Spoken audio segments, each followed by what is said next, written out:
chairperson of the Electoral Commission, Jean Mensah, revealed that staff and logistics had been adequately deployed for Tuesday's election. Subsequently, the EC issued a press statement and indicated that elections in some areas in the Ashanti and Eastern regions had to be rescheduled to Thursday due to technical challenges. The following report has more.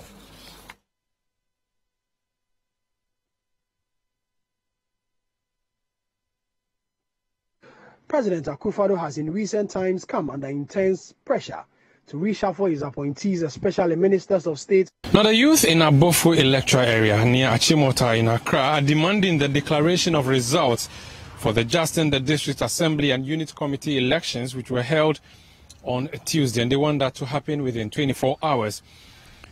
This follows the failure of the Electoral Commission to declare the results of the elections, citing alleged overvoting.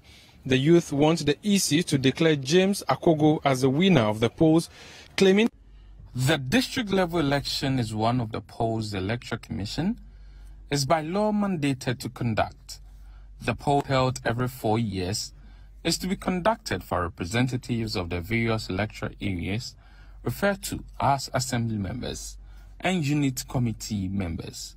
Tuesday's polls are to be conducted in 259 districts, except in Kranza North and in Kranza South. Voting will take place in all polling stations in all electoral areas across the country, with the exception of in Kranza North and in Kranza South districts. This is because both districts had their elections in 2021 instead of 2019. Hence, the term of office of the Assembly and the Unit Committee of those two districts will expire in 2025. Voting, as you all know, will commence at 7 a.m. and end at 5 p.m. in all polling stations across the country. The Commission ahead of the poll says adequate personnel and logistics have been dispatched to all participating districts. All categories of election officials have been recruited and trained at the national, regional, and district levels to prepare them adequately for their respective duties.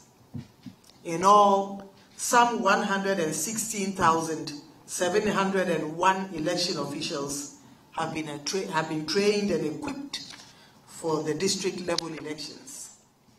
They include returning officers, deputy returning officers special duties, presiding officers, key trainers and technicians, verification officers, and ballot issuers, amongst others. Almost all, and I would say that all our election materials and equipment required for the district-level elections have been procured in sufficient quantities and dispatched to the various regions and districts. Meanwhile, indelible inks which have in the past been used to determine whether or not an electorate has already voted in an election will not be used on Tuesday.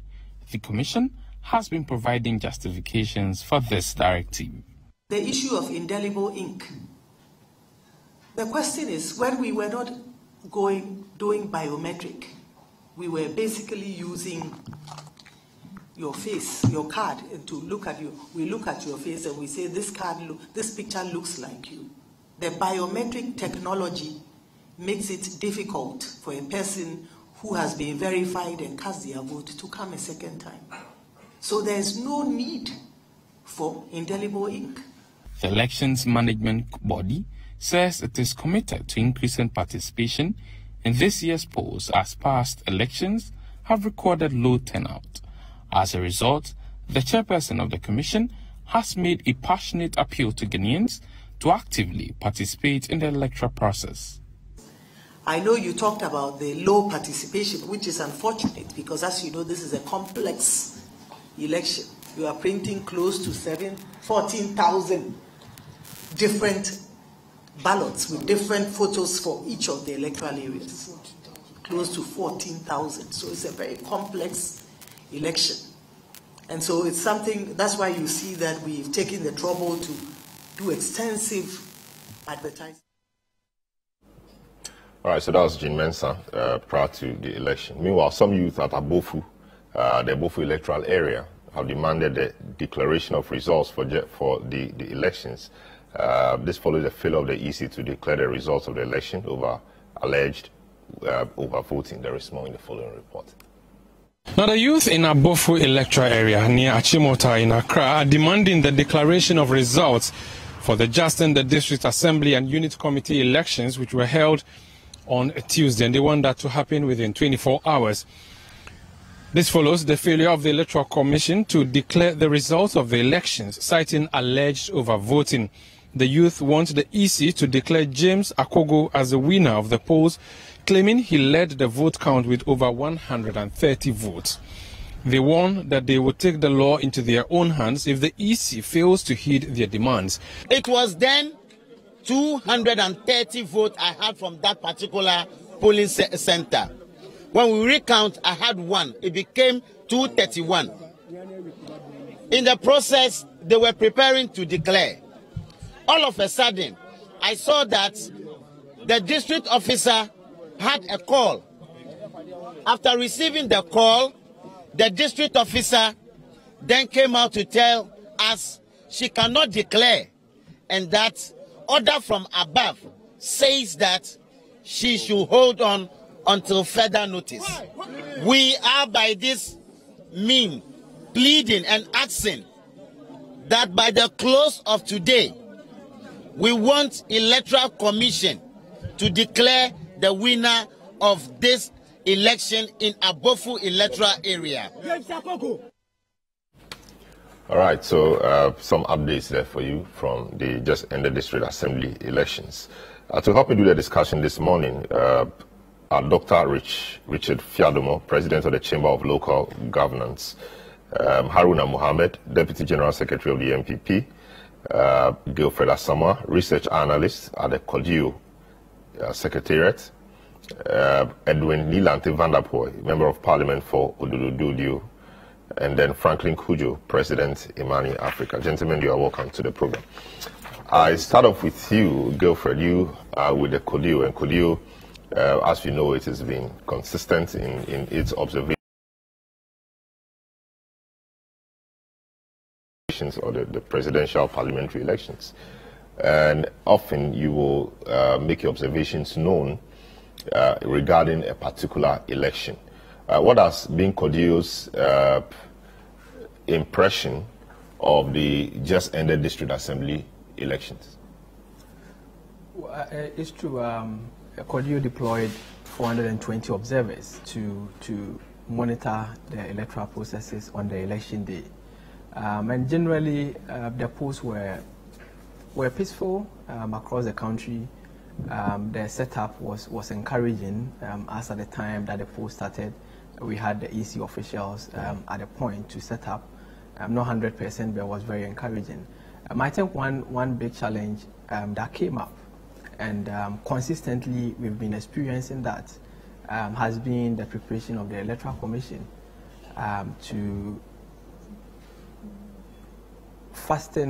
to just put together all the arrangements that are needed to ensure that logistics get to the right places on time for voting to take place at all places. Another big challenge has also been communication by the EC, in terms of how the logistics are going and the challenges that they are facing. And these were major challenges that this current district level elections faced. But I think it's not too surprising, because it appears the Commission has a way of approaching district level elections differently from the national level elections. And so when you hear them praising themselves for having done well, sometimes they just look back.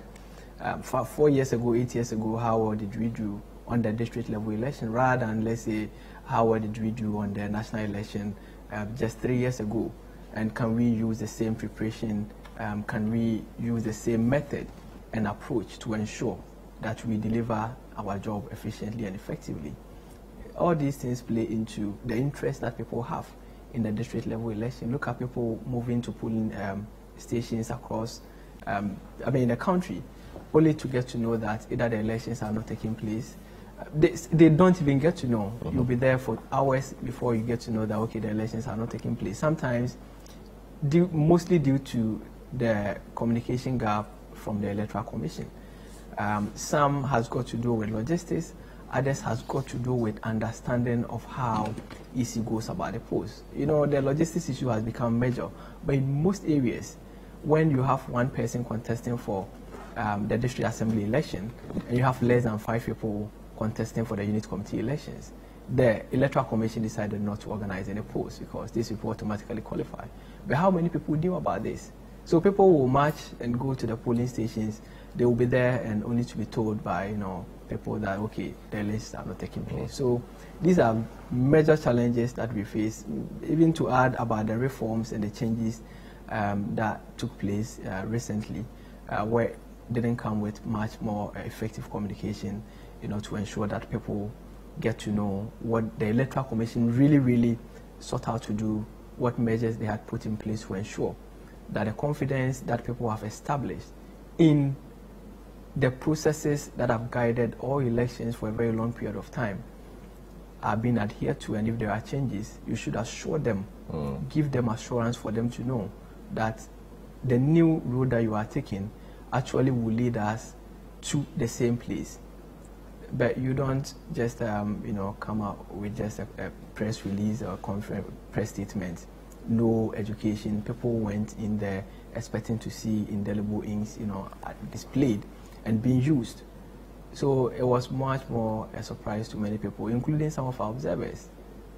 So I think these are critical issues. But the use of press statements by the EC is not new. We know about SAL. In fact, those of us in the media, a day or so to the election, it was in the morning of the election or a day before the election, we just saw a press statement that the election wasn't going to happen in SAL. So that's how they've been, and not many people called them out. I'm sure you did. Not many people called them out when they conducted the SAL situation that way. So because of that, we keep having this. So here you are saying that major changes were to happen in this election. A lot of people didn't even know, not even the observers who are election observers, properly so called. They did not even know of some of these changes. I was going to vote. I got to the place.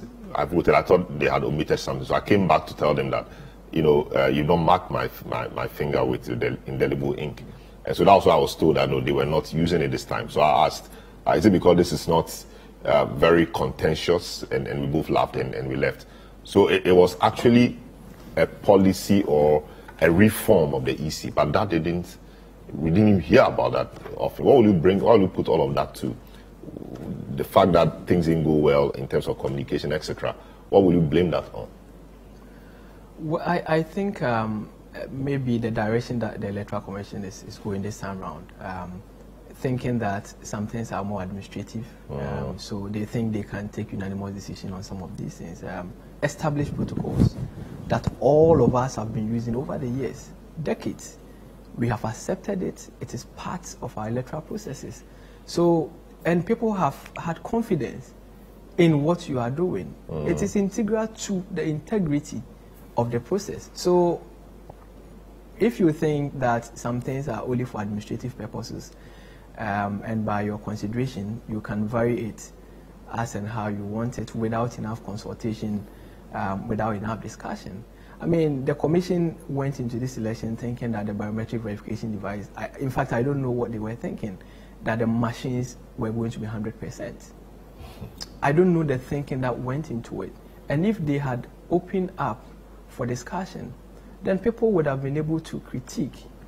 So what tests did they do to even estimate how well the BVDs were going to function on the election day?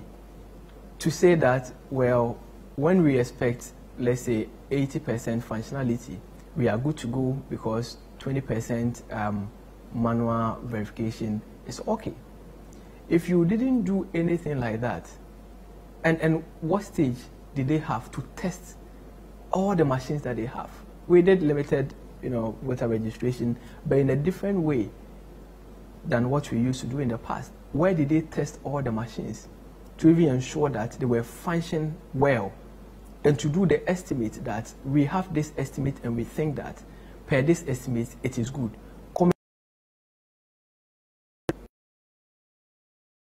approach of the commission maybe needs to be considered in terms of the decisions that they take.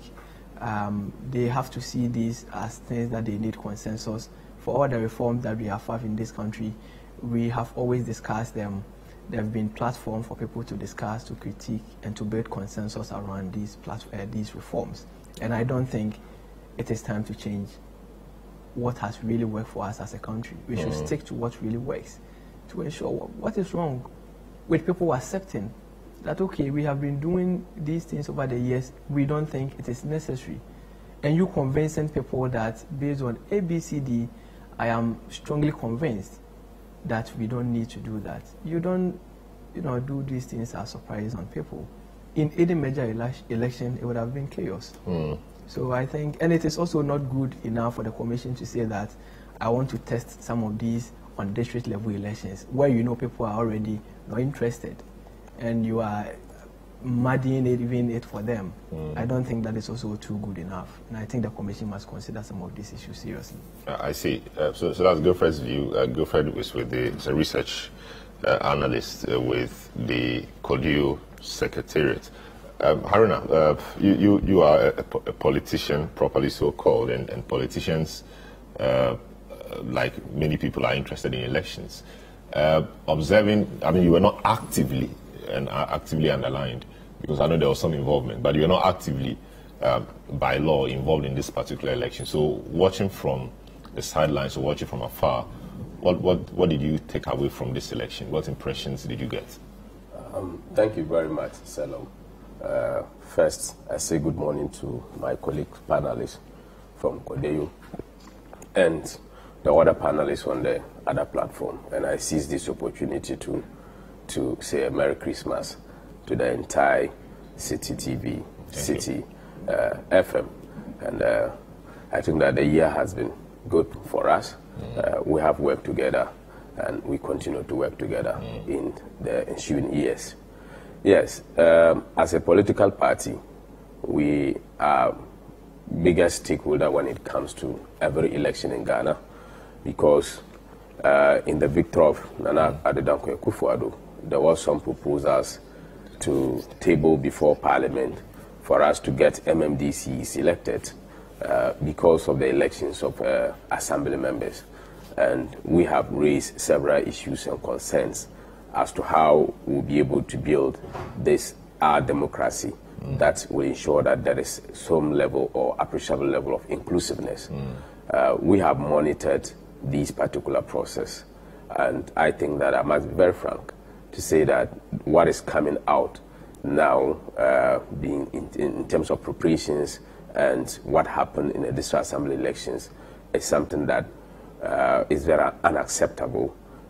We have to condemn it and make sure that the Electoral Commission takes these elections very seriously. We need to protect our democracy and also to ensure that we get the right things done and to let the people exercise their right to vote and to be represented. If you look at the election process, you see that there was so little about publicity.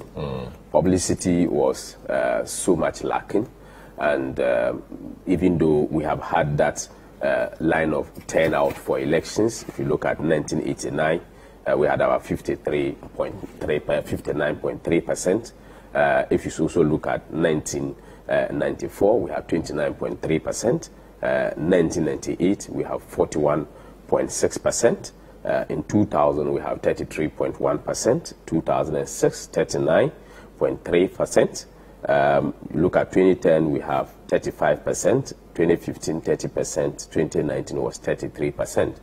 I have not seen the percentage of turnout for this particular elections. And I believe that we as a nation, all of us as citizens, have to take district level elections very seriously, because decisions, as we want to ensure that we have decentralization work well for all of us, we must also contribute our quota in getting the right persons to be represented. There are many assemblies you go in, you see doctors, you see professors who are representing their electoral areas. And I think that discussions at those assemblies are giving us much more input into the various needs and activities that governmental agencies and other international agencies would have to support in terms of development within those districts. So we need many people to come out, but we must also change our attitude in terms of how we participate in district level elections. Participation was very low, and when we say the statistics speaks to our face to tell us that it has been low all the time. Must it continue to be low? That should not be the standard that we have to set for ourselves. So for me, I think that the elections that happen for the district level elections, I think that the Electoral Commission has to up their game. Last minute issuing of statements when people were prepared, even though we have this low turnout for those elections, how more would it be that we've postponed the elections? People don't take it very serious, and it affects the people's right to vote. So I think that EC should be very proactive in terms of preparing very shoddy or not getting things to be done. I cannot understand why election materials would, in a span of 1 week, that you would have been able to send all these things to the centers, would have to take you within a few hours, not even 24 hours, to halt an election and to postpone it to another period. I don't think it is not justifiable enough. So what will you, I mean, they say that the challenges were down to, they call them technical challenges. If there are technical challenges, what can they do? I mean, they can do very little. If the printers are not printing, things are not happening technically, what can they do? Salom, they don't print the ballot papers a day before the elections. Obviously, the ballot papers are printed within some time period. And this is an election that is not so much, that has so much attention, that ballot papers printing and all that, when it comes to national elections where political parties are competing. You know, we all have interests and we need to be there and when these ballots are being printed. But these are elections that can purely be handled by the Electoral Commission, get all these materials done. I don't think that printing of ballot papers and other these things or materials could be discussed, could be termed as technical challenges. Technical challenges, we all know, are issues that has to do with machines that we use on that day. But definitely elections was not even started, so I could not see where technicalities would come. In terms of distribution of materials, I don't think it could be technical. And even if it has to do with printing, I think that the Electoral Commission should have done that earlier, or even issued a statement a week or days before to indicate that we have technical challenges in dealing with these particular matters, and then as a result of that, these particular areas elections would not be conducted on the same day. But what will you put it down to? I mean, so poor job by the EC, you know, incompetence. What will you put it down to? It will be too early to say that it is incompetent, because. But in respect of this particular outing, this particular election, because yes, you are saying that they need to up their game. Some things were not done well, but they've known this all along. So why couldn't they do it this time? Were they incompetent on this occasion? Were they lazy? What would you say? I think that perhaps we would not be able, from where I sit, I would not be able to point to whether it is the entire EC. You know, work is being distributed, and many other people, as you are in this station, we know who is in charge of production, we know who is in charge of cameras, we know who. So at the EC, definitely somebody might have failed on his job. That has so that failure has now, it's now reflecting on the whole EC, and there's a boss, there's somebody who makes decisions at the EC. And I think that maybe, as we said, not even maybe, the EC definitely, the EC boss definitely will not be happy with what happened. And I think maybe he's taking some measures to be able to remedy that. Whoever that was in charge of that has failed the process, and the EC should take measures to remedy those situations, not to repeat itself, because we as a political party, we will not want to see such a thing in 2024, because we are very confident of victory, and we don't want any impediment on our way when it comes to election process.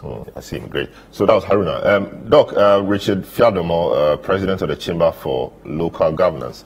You are into local government issues, and indeed your chamber deals with matters like this. So I'm sure you follow the elections quite closely and maybe a bit more interested than many people would. What will you? What would be your impression, first of all, of the way the election was conducted? Turnout has been historically low, but we'll come to how we can improve turnout. But your initial comments on the elections? Hello, Doc. Doc Fiadomo. Do I have Doc there?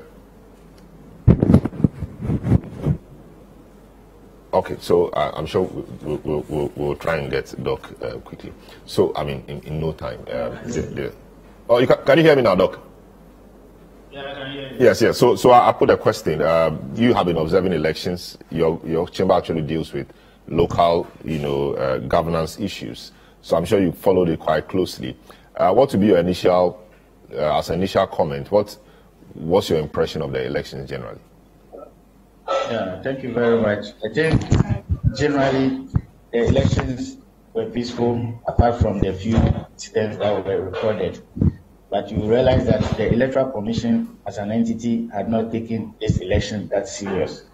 But if you follow the press conference that Jill Mensah had prior to the election, she made it abundantly clear to all of us that more than enough materials have been procured for this particular exercise. So it was shocking for us to hear that certain electoral areas in Eastern region, certain electoral areas in Ashanti region, and other places could not participate in the district level elections because at the end of the day, materials were not available and we were being told there were issues of technical challenges. So clearly, we are not too impressed and we think that the Electoral Commission was simply not ready for these particular elections. And all that we were being told were palpable falsehood in terms of their preparation towards the elections. I see. There's been issues about Electoral Commission causing technical challenges. But I mean, ballot papers not getting to some places early enough, and so the election had to be postponed to some other days. What will you say about this as well? Oh, for us, we think that the electoral, that's why we have formed the opinion that the Electoral Commission was simply not prepared for the elections. Because if you know that there are issues of ballot papers, the printing and the quantum of people involved in these particular elections, then you would have planned far ahead of time. You recall that this Electoral Commission, as far back as December last year, came out with a timetable for this election. And in that timetable, they even gave 3rd October for this election to have taken place. We were there. Electoral Commission did not even follow its own timetable to the latter. They came and then they moved the 3rd October to 19th December.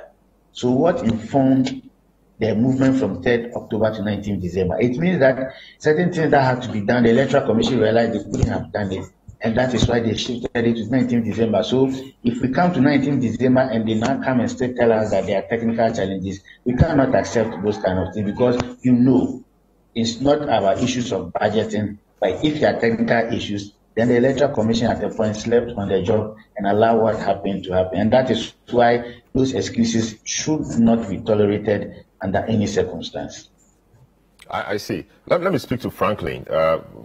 Franklin, so the Electoral Commission's preparedness for the election is being called to question.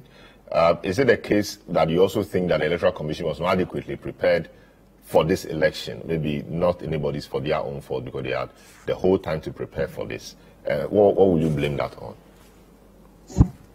Well, good morning to your good self and my colleagues on the panel. Well, what can I say? I mean, look, this is someone from a constituent that I suspect, what was it again? Was it 12 hours or almost 16 hours to the vote in 2020? We were taken out, right, in Rambo style. In the press statement. Well, it was a very obsequious press statement, very dastardly done. And so I'm not the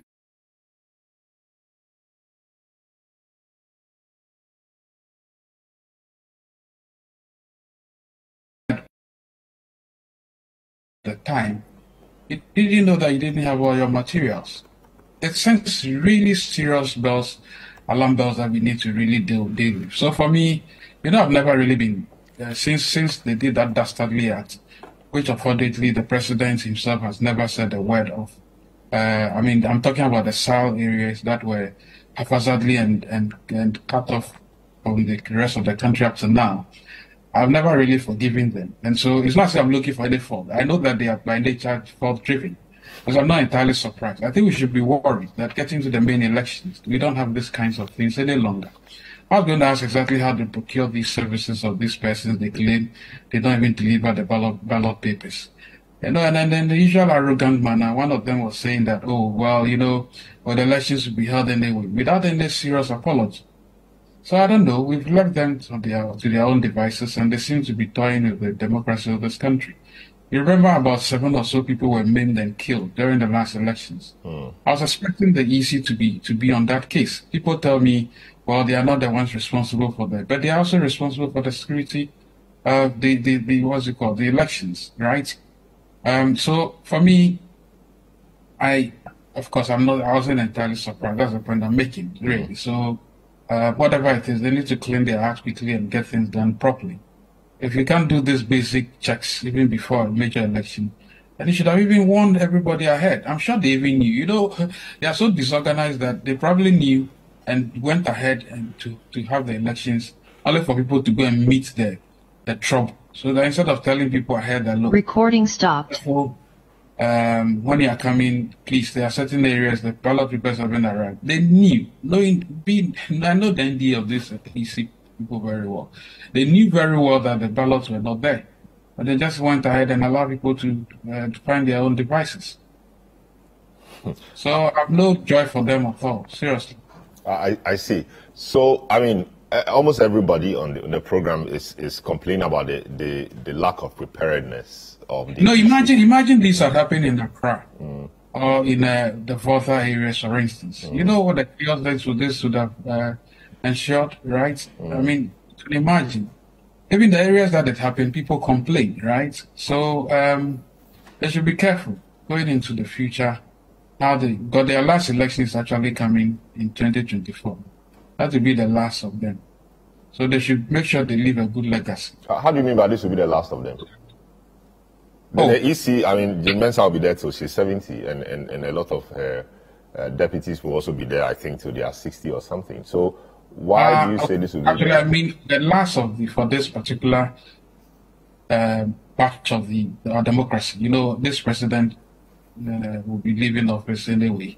And so this will be the last elections for this particular set of politicians. Even though my mischievous part also tells me that if a different government wins power, they'll be kicked out anyway. That's on the table.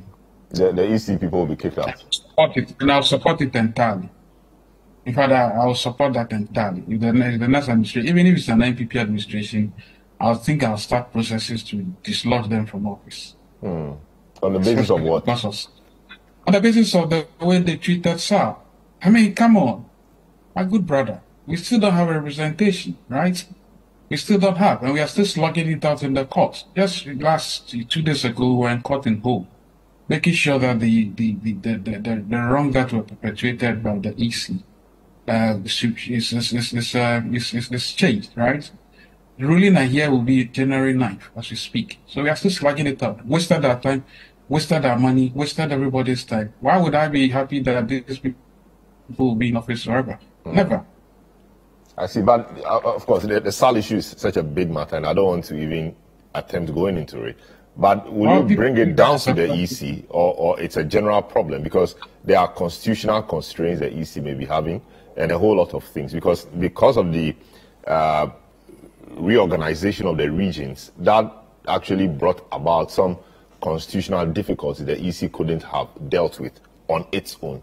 I'm sure that's part of the matter. Let's not start the conversation about what led to the South debacle, because what you are saying actually is not part of the reasons at all. This was like coup d'etat on the dawn of a particular independence. And then they did what they did. So Let's not even look into that. That'll be a whole discussion. So yes. All right. So let me ask you. So we've all complained about the poor showing of the EC, etc. Is it because the political parties were not 100% involved in this? So some of the things they could have been checking and they could have been working on, so the EC is not exposed because the political parties are interested. Because they were not there. Is it a case that the EC couldn't cover itself? So this is a real level of competence of this particular EC. What do you mean by the political parties were not there? Well, what I mean, of course, I know they were involved somewhat, but by law, they were not supposed to provide a platform. I mean, mount platforms, party paraphernalia, whipping people here and there. Oh, no. They were doing it in the shadows anyway. I'm talking about openly, because they were constrained by law. A good brother in the studio will tell you that both parties were doing it in the shadows anyway. Don't you see all these results that came out, people claiming victory for their parties? And I'm an ardent supporter of the president when it comes to making sure these things are politicized anyway. I mean, for that one, I agree. We are just chasing shadows and lying to ourselves. It's a political enterprise. And by the way, let's divulge let's separate the political party activity leading to these elections away from the mess of the EC. But the political parties did their work. In fact, they bashed people, they paid people. You had some of the disappointed folks. I had one guy from Ashanti region lamenting that we've done all kinds of things, and these people will not come and eat. This is another cost. You understand? So let's not make it look as if the political parties did not do their work. They did their work. They were there bashing people, paying people, something that obviously would quibble over some other time. But to say that they were not party to this organization, they were. That's why they were lamenting the laziness of the EC, really. The incompetence. Sorry, that's the word. I see. You share the same with your girlfriend. I was thinking that because in the political party, for example, you have IPAC, also ensuring that political parties are IPAC, ensuring that the loose ends are tied, etc. We do not have this in this particular election. And so people will think that the EC was on its own running the election. And so these... Yeah, but can I take a bite on that as well? Do. So my cousins at CDD have had cause to complain, not just CDD, but others who are deep in this election matters. I've had cause to complain about the challenges with IPAC. Of course, the NDC has its own challenges with IPAC, which are now here, they want to go back, which is a good thing. But you see, once you dislodge that process of that platform where you sort of load it or take it or leave it type of attitude, you get these kinds of things that you got recently. But anyway, even if they have done all of those, well, they probably will do all of that, but the EC will still bungle the whole process anyway. I mean, like they did. So, look, I hope that they'll be given second chance, but not me, and that they should clean their act effectively. So let's see how it happens. All right. What's your view on that? So politicians don't solve technical challenges, and from the Commission's own views, these are technical challenges. So we blame it. I think the blame must be laid at the doorsteps of the EC. They should have done their work very well. We have done district level elections many times. So there is nothing so complicated. The election, yes, because you need to focus on all these thousands of electoral areas, that's fine. But it's not a road that we haven't traveled before. We've done it over and over to the point that the Commission should be able to walk easily across all the polling stations and ensure that these things are done. You don't really need politicians to be on your neck before you do something that you know you have to do. And maybe just to diverge a little bit, I think maybe it's about time the Commission focuses on more important things and get them done right. They are mounting platforms, they are supposed to mount platforms to let people who are contesting to express their opinion and all that. If the Commission cannot even execute its basic function, so we didn't see that platform. They did. They did. Yeah, they did in some areas. So if the Commission struggles over the years to even execute the basic organizing district level elections, I don't think they have any business, organizing platform and mobilizing this and that to waste their time. They should rather focus on organizing the elections and doing so effectively. But organizing the platforms or providing the platforms is part of the work.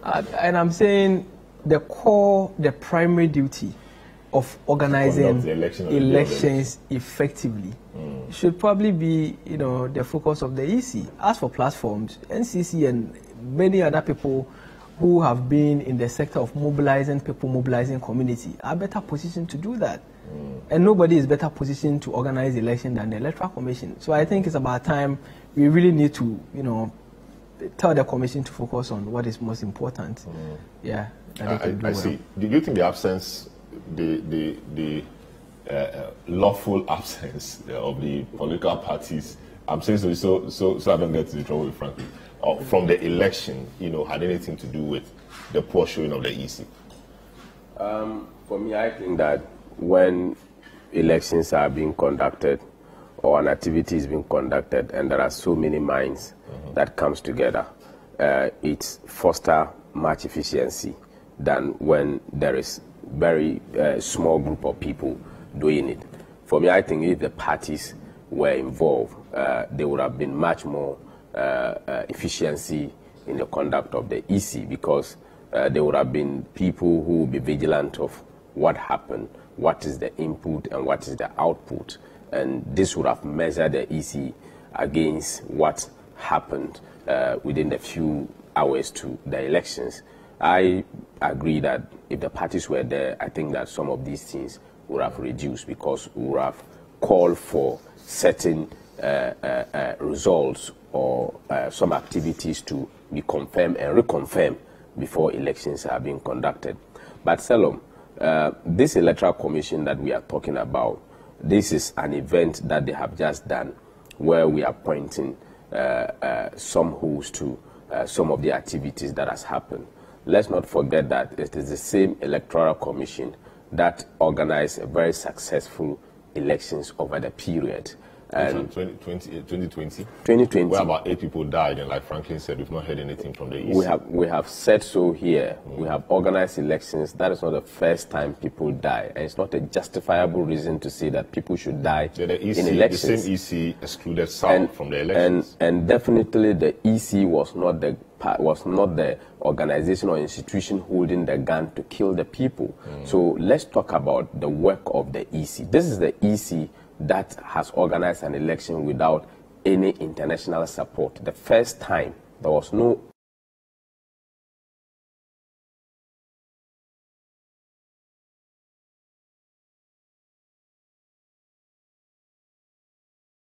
in queue, they have not been able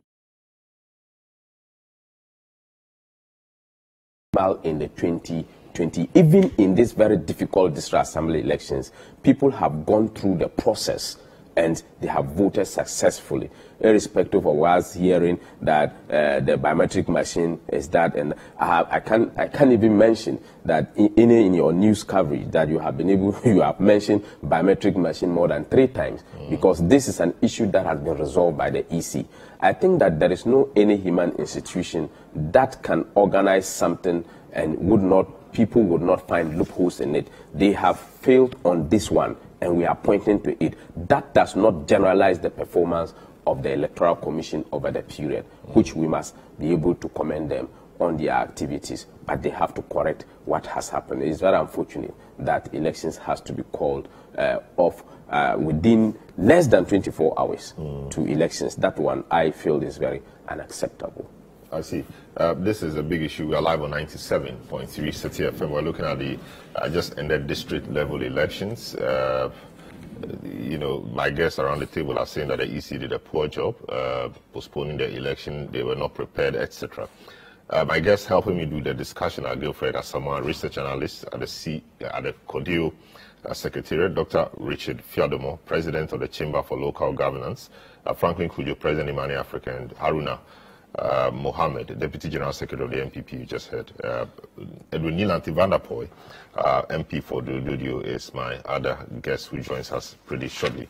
We will take a short break. When we return, we'll delve into the other matters of turnout, what we can do to improve the turnout, which has been historically low, and some other issues that have come up in the election, what we can do to ensure that some of the challenges we experienced this week in this election will not reoccur in 2024, which is a real big deal, a real election, I should say.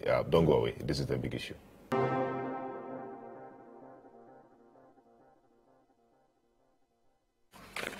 Yeah, welcome back to the big issue. We are live on 97.3 Citi FM. Very big welcome to our TV viewers as well. Today we are discussing two issues. The first one has to do with the District Assembly elections, which was held this week. It appears that the EC's conduct of the election is being below par, and they are being called out for not doing a good job.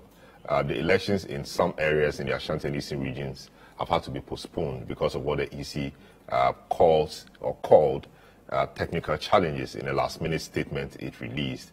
We understand people went to those polling stations or those electoral areas to vote, only to be told later that elections were not going to happen. Why couldn't the EC foresee these things and then advise on them in good time so people do not go through all those difficulties in getting to the polling station? Also, in an electoral area in the Western region, I think, where a candidate died 2 weeks before time, that candidate still appeared on the ballot paper, and he eventually won. Couldn't the EC have deleted that name or reprinted fresh ballot papers for that small electoral area so we don't have this matter, coming up? The turnout itself has not been historically good. We'll look at what we can do to improve that. We'll also look at the WASSCE results. Results have been generally good, but there's a disturbing feature of this particular year's results. A number of them cancelled because the WASSCE says that it detected AI-inspired answers. How did they detect that, given that the people wrote in hand? They said some of there were trends they could use to look at that or to discover that. We'll deal with that. Also, yesterday on the political front, the General Secretary of the New Patriotic Party called on the President to reshuffle his team so he can give Bawumia, to freshen up the team to improve Bawumia's chances at the next election. We will deal with that also briefly on this show. My guest this morning to help us do the discussion, we need Lanti Vandapo, a member of Parliament for the Ododio, and he is also ranking member on the Local Government Committee of Parliament. Gilfred Asama, Research Analyst at the Kodio Secretariat. Dr. Richard Fiadomo, President of the Chamber for Local Governance. Franklin Kujo, President of Mani Africa, and Haruna Mohammed, Deputy General Secretary of the MPP. Gentlemen, once again, you're welcome. Nina Tivanapo, you are just joining us. Parliament's Local Government Committee oversees the local governance, the ministry, and everything. I'm sure you were interested very much in this particular district level elections. Have you met? Do you have a position as a committee on the conduct of this election and what could be done to improve it the next time? Well, thank you very much, and let me say that a good morning to all of us and to our viewers. Let me say first, I want to talk about this as an apostle of local governance. Mm-hmm. You're Deputy Minister for Local Governance. Yes, and all my educational work have virtually been in local governance. My thesis was on local governance and all. So I have so much interest. I was an assembly member. Okay. I was a chief whip of the assembly. So I have so much interest in local governance. Salam, and I think we must all agree as Ghanaians that the people who structured our fourth Republican Constitution knew what they were looking for. In fact, at a consultative assembly, the issue of decentralization was very paramount. Because as a country, as a people, historically, we have governed our people through decentralized governance.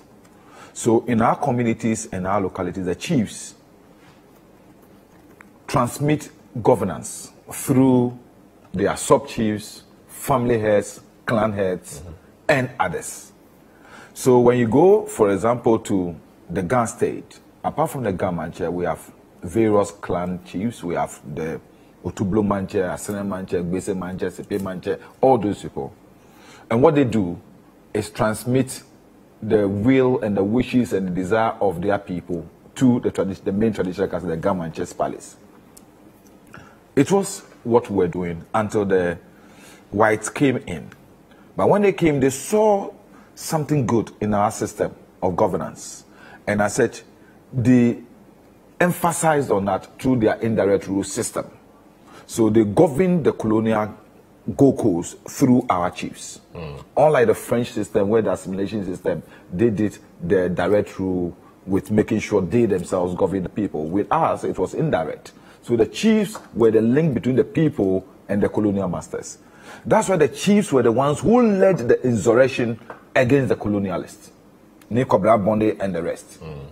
So that system was what was so akin to us as a people growing up. And even in our own houses, you see a sort of decentralization within our family. That sometimes you, the father, want to disseminate information or authority to the elder son. So that's the way we have governed ourselves. So decentralization, local governance was key to the people who were looking at our constitution, to the consultative assembly. So in the constitution, when you look at Article 35, 6D, it says as much as practicable, our system of governance should be through decentralization. And talk about functions and resources that need to go down so that everybody will take part in the decision-making process in the country. So participatory democracy. So the Constitution says participatory democracy as coming through local governance and decentralization. But then, historically, we also saw that our politics was fraught with a lot of antagonism, victimization, corruption, violence. We tend to break communal spirit. We tend to break us as a people. We tend to break families. So the thing is that if we are even going political, or we are going political democracy, how do we insulate and still keep our cohesion as a people, as a community, as a group, from being affected by the ills of political partisan democracy? That is what we decided to do. Because, so that me and you sitting here, we know that even all the best schools in this country were actually started as communal schools. People carried mortar, sand, and stone to start those schools on their own, for themselves, before governments came in, before the missionaries came in. Health facilities, even roads, were actually, you and I and Mohammed sitting here and my brother sitting were the ones in the community who all get up and do communal labor to cut the footpath to our various riversides. That is the way we have lived. So we saw that if we're not careful and we don't insulate our communal spirit, our cohesion, our family to get together from the partisan politics, it will tend to tear us apart. That was an idea, that was a vision that the people who gathered at the Constitutional Assembly had when they were initiating our decentralization. So we should insulate it from partisan politics because they had a history, even as far back as in Nkrumah's time. The political violence, the bomb throwings, the machetes, the fighting, the burnings and things. And they saw that this could pose a danger for us.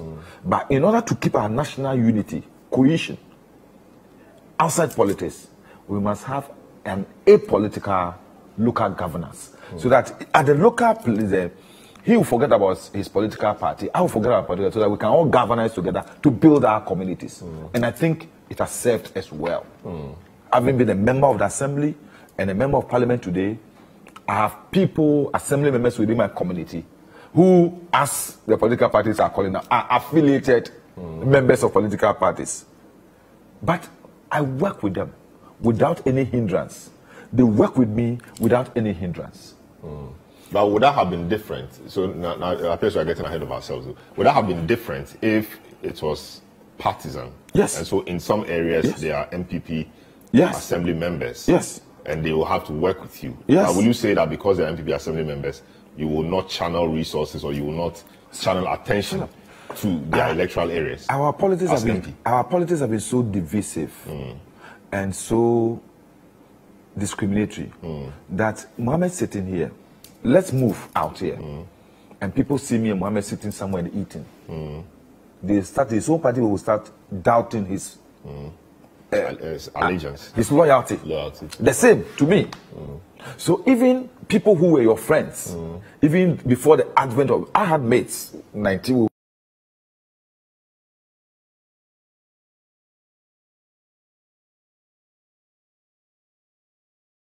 At that time, the advent of political parties, MPP is NDC.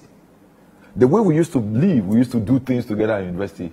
Today we can't, because there are shadows and lingering doubts out there about our loyalty to each other and to our parties, because we are friends.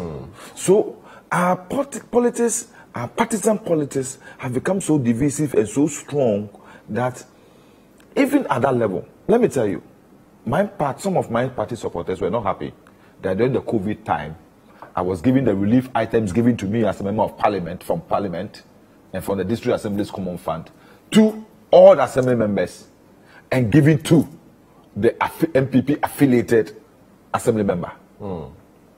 I get street lights. What I do, I've never fixed street light myself as a member of parliament, because I believe that that is the work of the assembly member. So I share it to the assembly members, irrespective of what I think the person's persuasion is. And they go out there and fix. When there are problems in the area and it's beyond them, they come to me. You understand? That is the way we want it to go. As soon as it becomes partisanship, it becomes difficult. Because, trust me, in your village, if you are an assembly member and they know you are NDC, if you call for communal work, then people you put in the village will not come. They will not come. They say, Uncle friend the party for no money. You understand me? And it is something that we need to look at. I may be an artist when it comes to issue of partisanship. Yes, but when it comes to decentralization, local governance, I would definitely put my partisan cloth aside. Because at the end of it all, that development project in the community is not partisan. The people who benefit from it are not only members of my political party or his political party. All of us. So I want us to keep that. Let's keep the divisiveness. Let's keep the fighting, the violence, and the overt politicization at the top.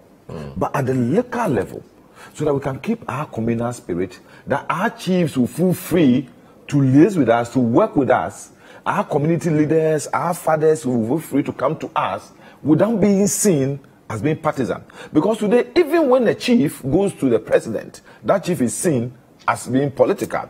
Even if a chief goes to visit Domama, the people on the other side will say, oh, this chief is NDC.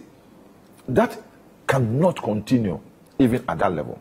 And that's why I think that we truly guarded the decentralization and the local governance from political interference in Article 55 and in 248. 243, 248.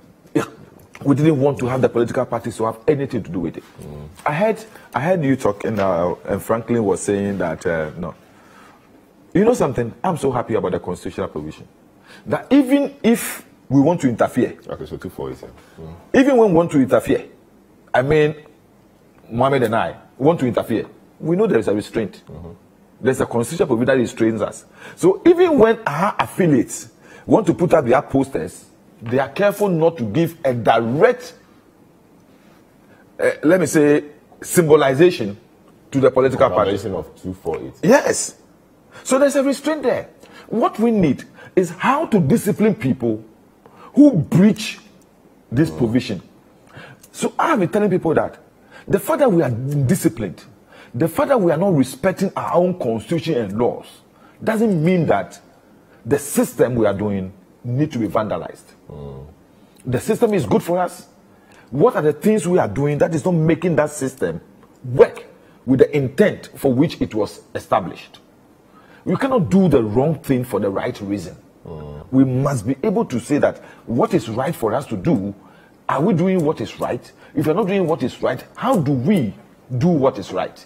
That, I believe, will sustain the system. I also believe seriously that all of us have failed the system as a country. Salam, Uganda, Kenya, Tanzania, Rwanda, all came to learn decentralization from us. 1988. Recently, I was in Rwanda, and they were virtually using our book for their local. Go there and see what level they've got into, the prominence and the importance of the assembly member. I'm telling you, more than MP. Because in Uganda, I may not be a member of parliament for Dododio. I'm a member of parliament, but not for the people of Dododio. So I belong to the parliament of Rwanda. I take decisions, I will pass laws in the interest of Rwanda. But the person who does the interest of the community and the people is the assembly member. So development programs, agenda, security, everything emanates from the assembly member. The equivalent of the assembly member there. As soon as you step foot in Rwanda, when you go to live, within 24 hours, trust me, that person, that local authority there is aware that you are here. That you are here. He will come to you, ask you what you've come there to do, how many days you'll be staying here. He will tell you the boundaries you are not supposed to go. You know, seriously, how does he get the information? The unit committee member there will feed him. I've seen a stranger who has come to live in this hotel. They go to the hotels every day to find out people who have arrived, where they've come from. The unit committee members feed the assembly members, and the assembly transmit the information to the assembly. And that is what we envisage with our unit committee. Our unit committee members were supposed to take care of birth and death in our communities. You understand? They're supposed to transmit information to town councils. The town councils are supposed to decide on needs, desires, requests of the people. If you don't have road, if you don't have electricity, if you don't have water, it will emanate from the town councils to the assembly, to the assemblyman, and the assemblyman will transmit that information to the assembly. So in the assembly's planning, they know that in this community we need water, in this community we need electricity, in this community we need road. This is the structure we're supposed to have, but we've bastardized it so much that we don't give any importance. We're going to have elections. When did the EC start announcing the district level elections? When? We have a EC which conducts presidential and parliamentary elections and then go to sleep. 1 year, 6 months down the line, before they come wake from their slumber and remember that we have an assembly elections to do. They finish assembly elections, they'll go to sleep again. 6 months to presidential parliamentary elections before they intensify their activities. Maybe they do a lot of things behind the scenes. What things do they do? And you don't know. Administrative work. Their work is to conduct elections in this country. So every activity, their process, all the processes leading up to the conduct of elections in this country must be done and done well. So we don't have the sort of, let me say, absolute negligence we had in this district level elections.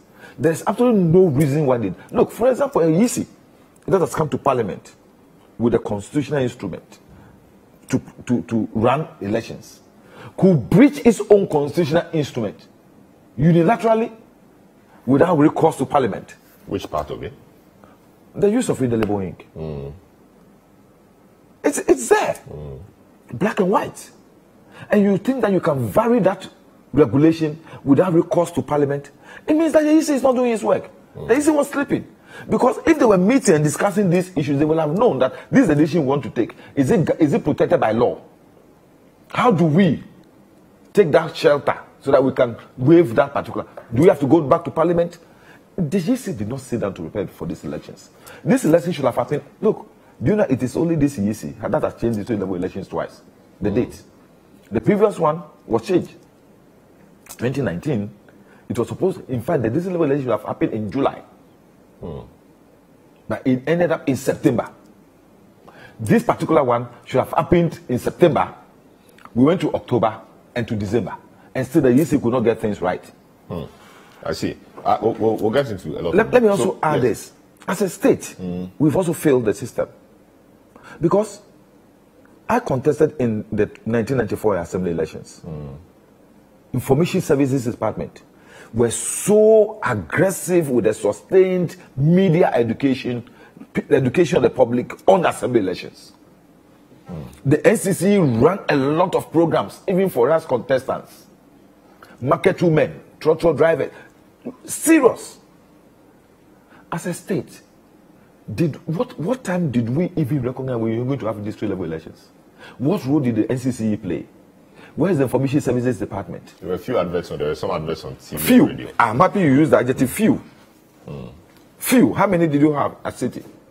We had a few. We had quite a few. So I'm saying that there's no sustained interest, there's no sustained, let me say, activity, campaign to get Ghanaians and to get the people.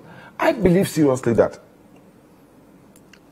from now, after these assembly elections, after the presidential parliamentary elections, the NCC's major objective and the UC's major objective should be how to educate Ghanaians to understand the vision, the theories, the objectives behind the district level elections and behind our decentralization and behind our local governance. How do they sustain interest? How would we build interest? And the next 4 years when we're going to have district level elections, we will not be crying about turnout. That is what I expect them to do. I expect you and I, who are journalists and media men, to also have some interest in the district level elections as we are doing today. And we'll not wait until 4 years when it has happened to sit down and discuss it. But we can have a continuous program where we educate people on the benefits of decentralization and local governance. Very well. Dr. Richard Fiadumo, so I'm taking it from where he left off, turnout. Do you think that opening this up to the political parties properly will improve turnout? You know, I know your position on the whole partisan politicization of the local level elections. But how do we improve turnout so that more people get involved in the process, etc.? Because it's so crucial that we get it right from the district or from the local level. Without that, our decentralization efforts may struggle. How do we improve turnout? How do we ensure that a lot more people are interested in this? Should we open it up to the politicians? Yeah, thank you very much. Of course, political parties is a big no for us. Now, what is of importance, and that's what the honorable member just talked about, the local governance system is non-partisan, and it should remain as such. Now, what is happening is that I have always said that we should stop comparing assembly elections with the general elections with respect to turnout. The two are comparing oranges and apples.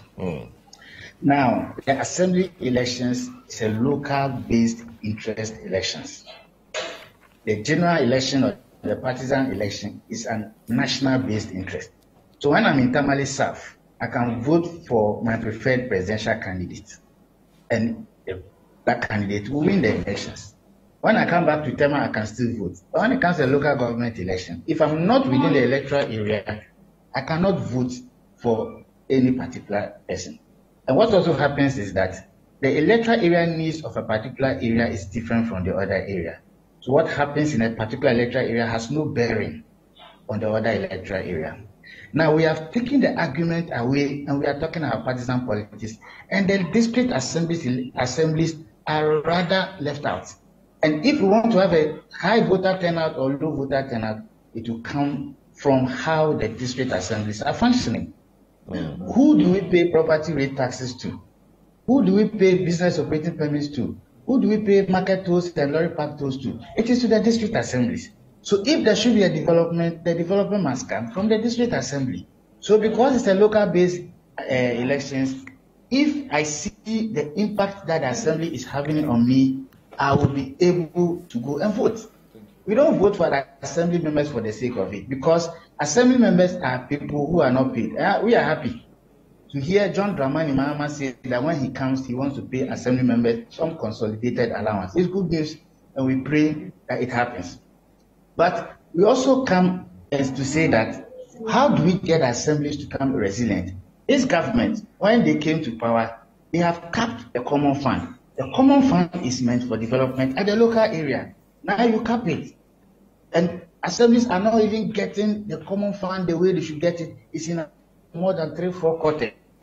So there's no development going on at the local areas. So for me, if I go and vote for Leland Vanderpool or go and vote for his political party, it's because I know that if NDC, MPP, CPP comes to power, I may get an appointment.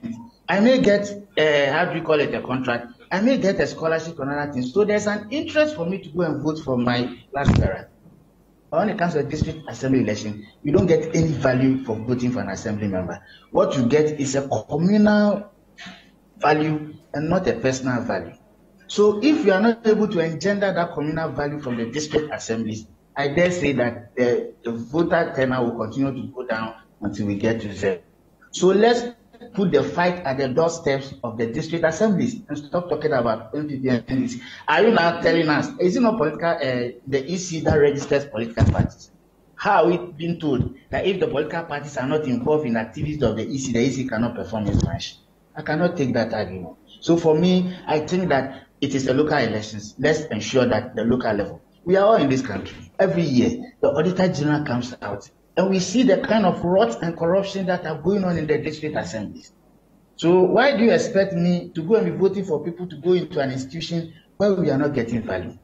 Have you ever seen any assembly, after collecting our property with business operating permit, at the end of the year coming to even account to us what they use our resources or our revenues for? It doesn't happen. So let's turn the fight to the district assembly if we want to get a high turnout, because it is local-based election, and what happens in Tema is different from what happens in, let's say, Kumasi metropolitan area or Talensi for that matter. So if the people of Talensi go in their numbers to go and vote, at the end of the day, you come and aggregate the whole people who turn out, and then you say there's low turnout. Let's see what happened in Talensi as an independent scale, and let's see what happened in Tema and other electoral areas at independent scale. And that is how, for me, as a local government person, I think we should be measuring turnout in the district elections, because they are local-based interests. As for the national elections, let's take it out. Let's not compare the two under any circumstance, because immediately you do that, automatically this one will be. But like I said earlier, anywhere I am in this country, I can vote for my preferred presidential candidate, and that will be that certain. And I also want to plead that so far it is only John Mahama that has spoken and is talking local government issue. I want to plead that there should be some level of electoral area development fund for the assembly members. You see, the MPs they are able to take their share of the fund. And the truth of the matter is that most of the MPs use that share based on their interest, not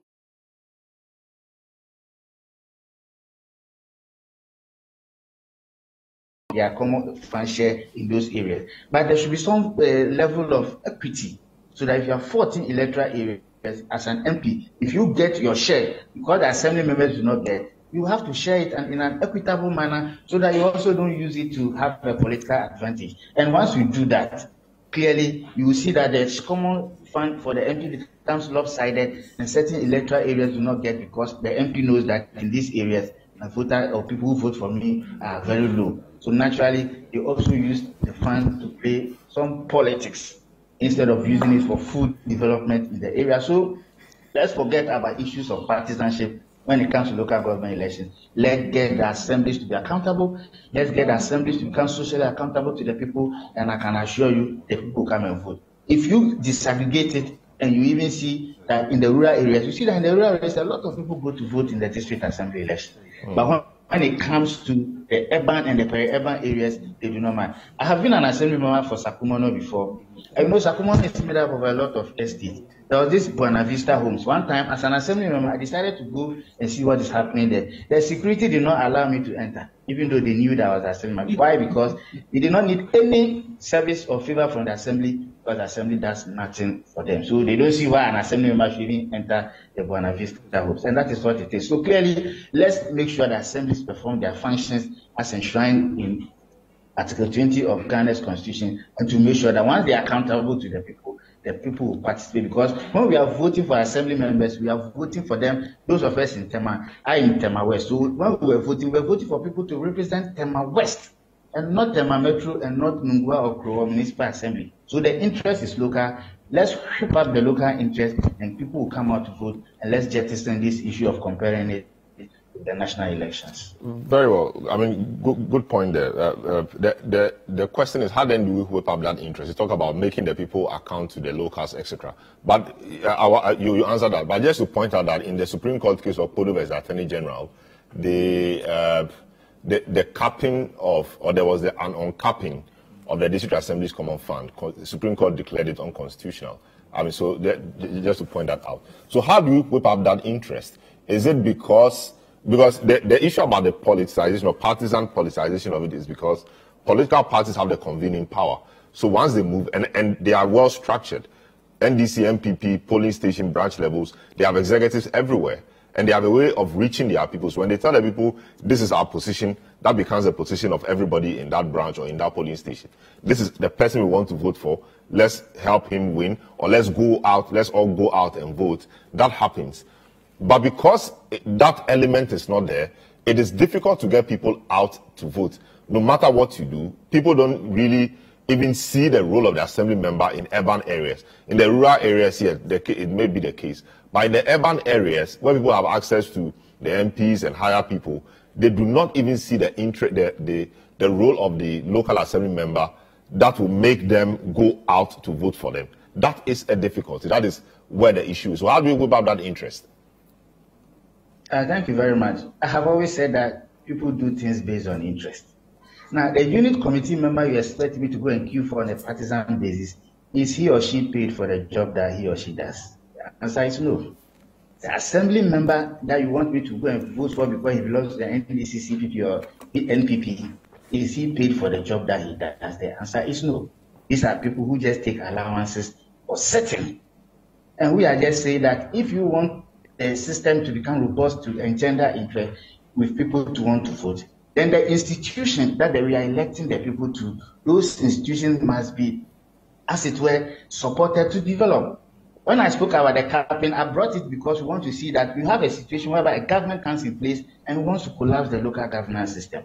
Another thing that this particular government did, which I want to mention, which had a tendency of collapsing the local government system, which has been reversed recently, is the issue of our property rate taxes. This government told all of us that GRA should take over property rate taxes. Unknown that the blind side of element, it was awarded to an individual. Fast forward, this individual could not collect the property rate taxes, and the so-called GRA could not collect the property rate taxes. So the assemblies lost. They could not even raise 10% of what they are able to raise in the first quarter of every year. Now we are reverting. So all I want to say is that if we do not allow the system, the local government system, to function the way it has to function, it is not about politics. Is it not the same politics that the government came and said when NDC was in power, every month the local government authorities were engaging in communal labor or cleanup exercises? It took the same politics for this government to come and jettison that, and as we speak, the same government told that they wanted Accra to be the cleanest city, yet the cleanup that was happening to make Accra the cleanest city and indeed the country the cleanest in West Africa or Africa, they put it aside. So for me, when we are talking local government issue, let's not talk politics, because it is politics that is rather draining the local government system. Because at the end of the day, like Honorable Nantebanda, if you go on the floor of the House, we talk development, we don't care who is the MCE. And at the end of the day, so you have a situation whereby the assemblies have lost revenue because the government decided to tinker with the property rate collection, which was a seeded revenue. So if we want political interest, then the interest should be that the government should also take interest and develop the local government system. It is a constitutional dictate. Article 20 of our constitution requires that there should be local decentralization and local government. So if you have a situation whereby the political elite comes in and they do not value the local government system, that is the problem we are having. So for me, it is not about NDC, NPP, or CPP matter and local government elections. That is not the underlying principle that will creep up interest for people to go and vote. I am telling you that I vote NDC, I vote NPP, I will vote Afriyie because of what I will get at the national level in terms of a personal development. But when it comes to the local area, it is about communal development. And you nobody get partisanship will not engender communal development. It is the local election. And that is why the framers of our constitution foresaw it and realized that it will not be good for us to allow partisanship in the local government system. Is there any chief executive in this country today who was appointed by John Mahama? The answer is no. They were appointed by MPP after they won power. So all the chief executives in this country are MPP people. So why are we still seeing corruption and other things and assemblies mismanaging our resources and nobody talks about it? And that is what is of interest to the local people. They want to see local development. So if you want to make it partisan, The chief executive I speak to, all of them are partisan people, and they are appointed by Nanado or the NPP government. So it is not, and still people are not going to vote. So I want to say that it is not about partisan politics. That is why people are not voting. We want to see value. We want to see communal development, and that is what will shape the interest. When it comes to national elections, interest supersedes benefits. But when it comes to local elections, benefits supersedes interest. That is what I have to say. I see. Quite an interesting one. Franklin, how do you improve turnout? You belong to the school of thought that the party should be allowed, properly into the system, and maybe that could change a lot of things. Now, this is Doc and Dylan Van der Poel saying that would be a mistake to allow the parties to integrate properly, because as Doc just said, it is the politicians or the partisanship that is rather destroying the system. How do we improve turnout even without making it partisan?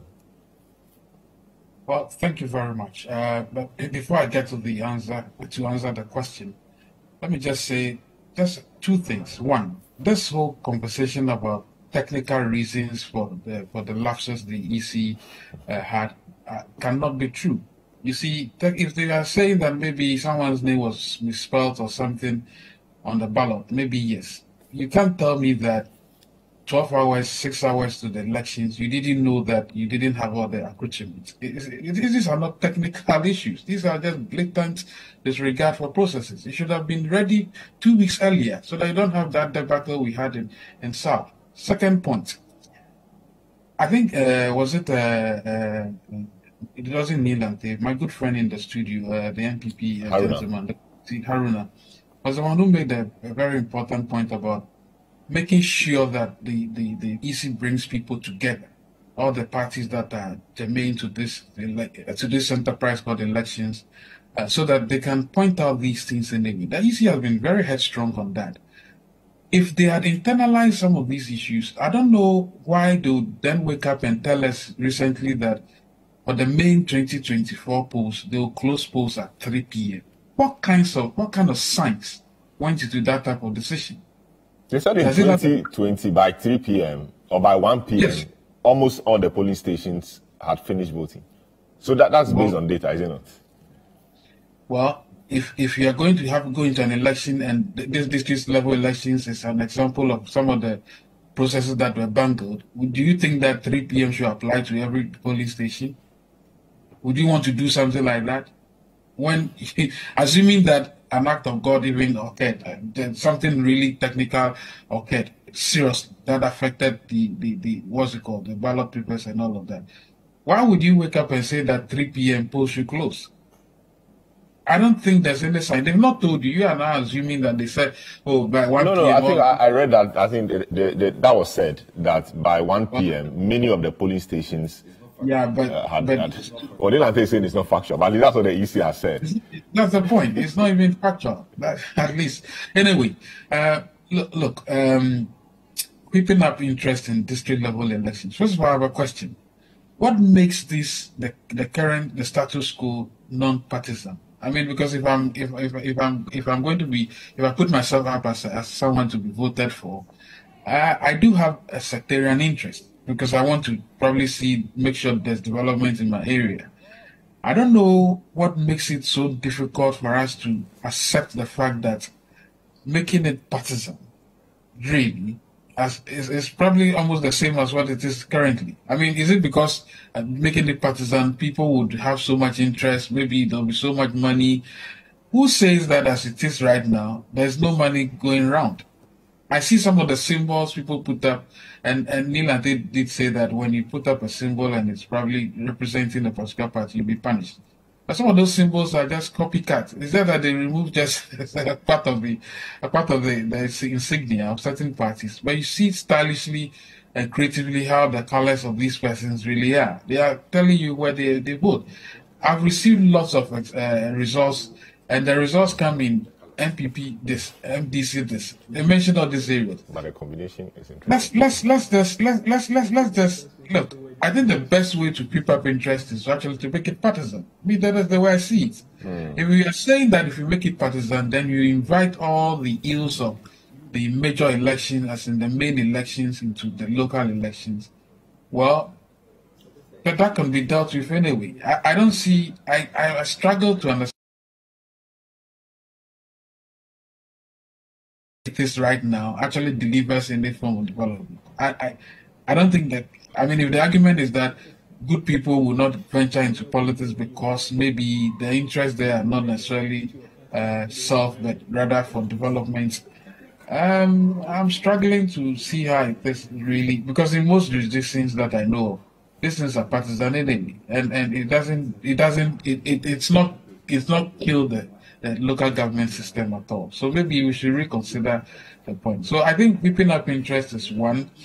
In any case, let's even as it is now, I see people. There was this assembly guy would be a contestant who virtually said was putting up almost 350,000 Ghana cedis, 50,000 for the 5 areas within the electoral enclave, to as a form of insurance to do something. I've forgotten what it is, but he declared, and 350,000 that he was going to do that. He used the remainder to what's it called, create a fund or something like that. Question is, how does he want to be repaid? How is that guy going to be repaid? Because I don't think it's for the Christmas, really. I don't think he's doing it because he wants to, he has this generous heart. Definitely he will recoup that money. So somehow we should rather look at the ills that have plagued our elections generally, and not to say that it's not good. We should keep the local level one so pristine that so that we don't allow partisan politics to destroy it. As we speak, it's mostly partisan anyway.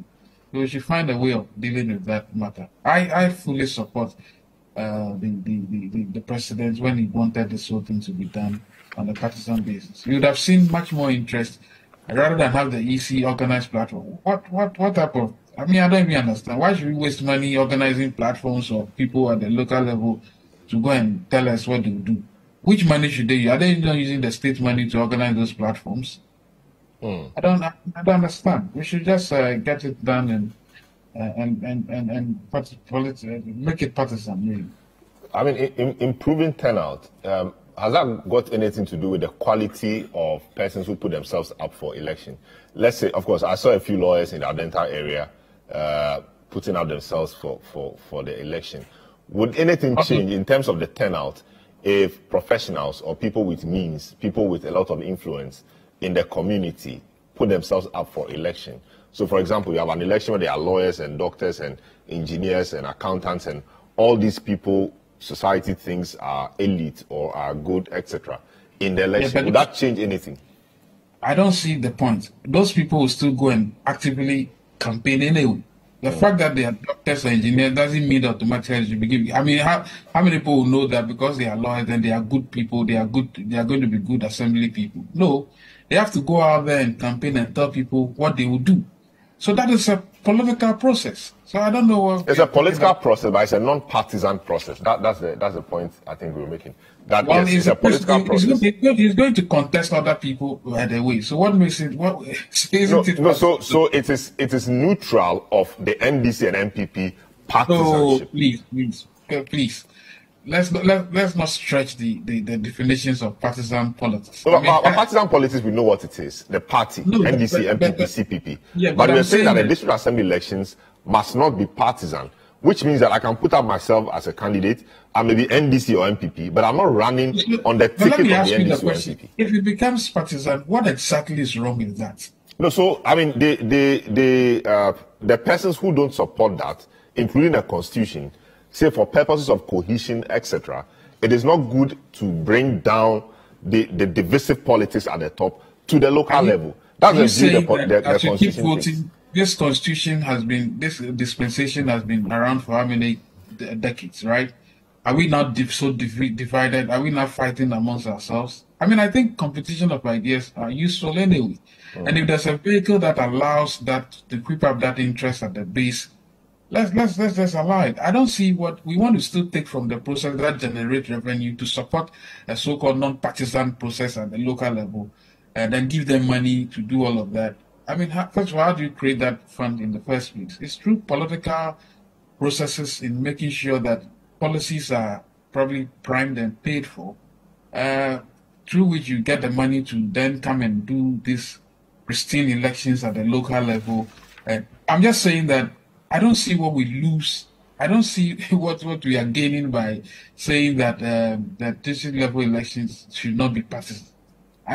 Frankly, I struggle to understand the whole thing, because the process itself is partisan. I mean, it's only that they don't wear color, they don't have colors.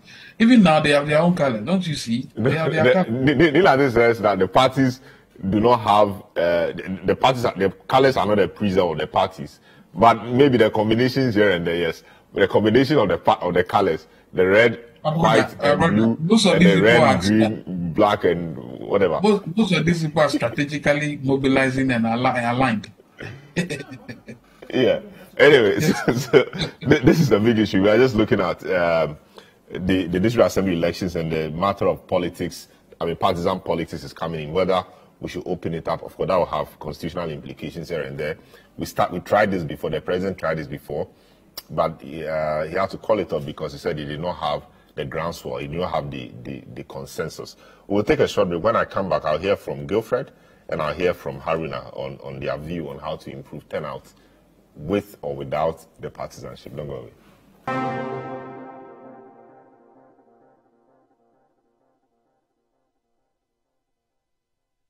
You all come back to the big issue. You're having some discussion behind the scene here. We're looking at the District Assembly's Common Fund and all the issues. The District Assembly elections, how to whip up interest, the turnout, make it partisan, don't make it partisan, and all of that. Some of your messages have, let me just take this one. Salam, the EC boss and her deputies have become arrogant in failure.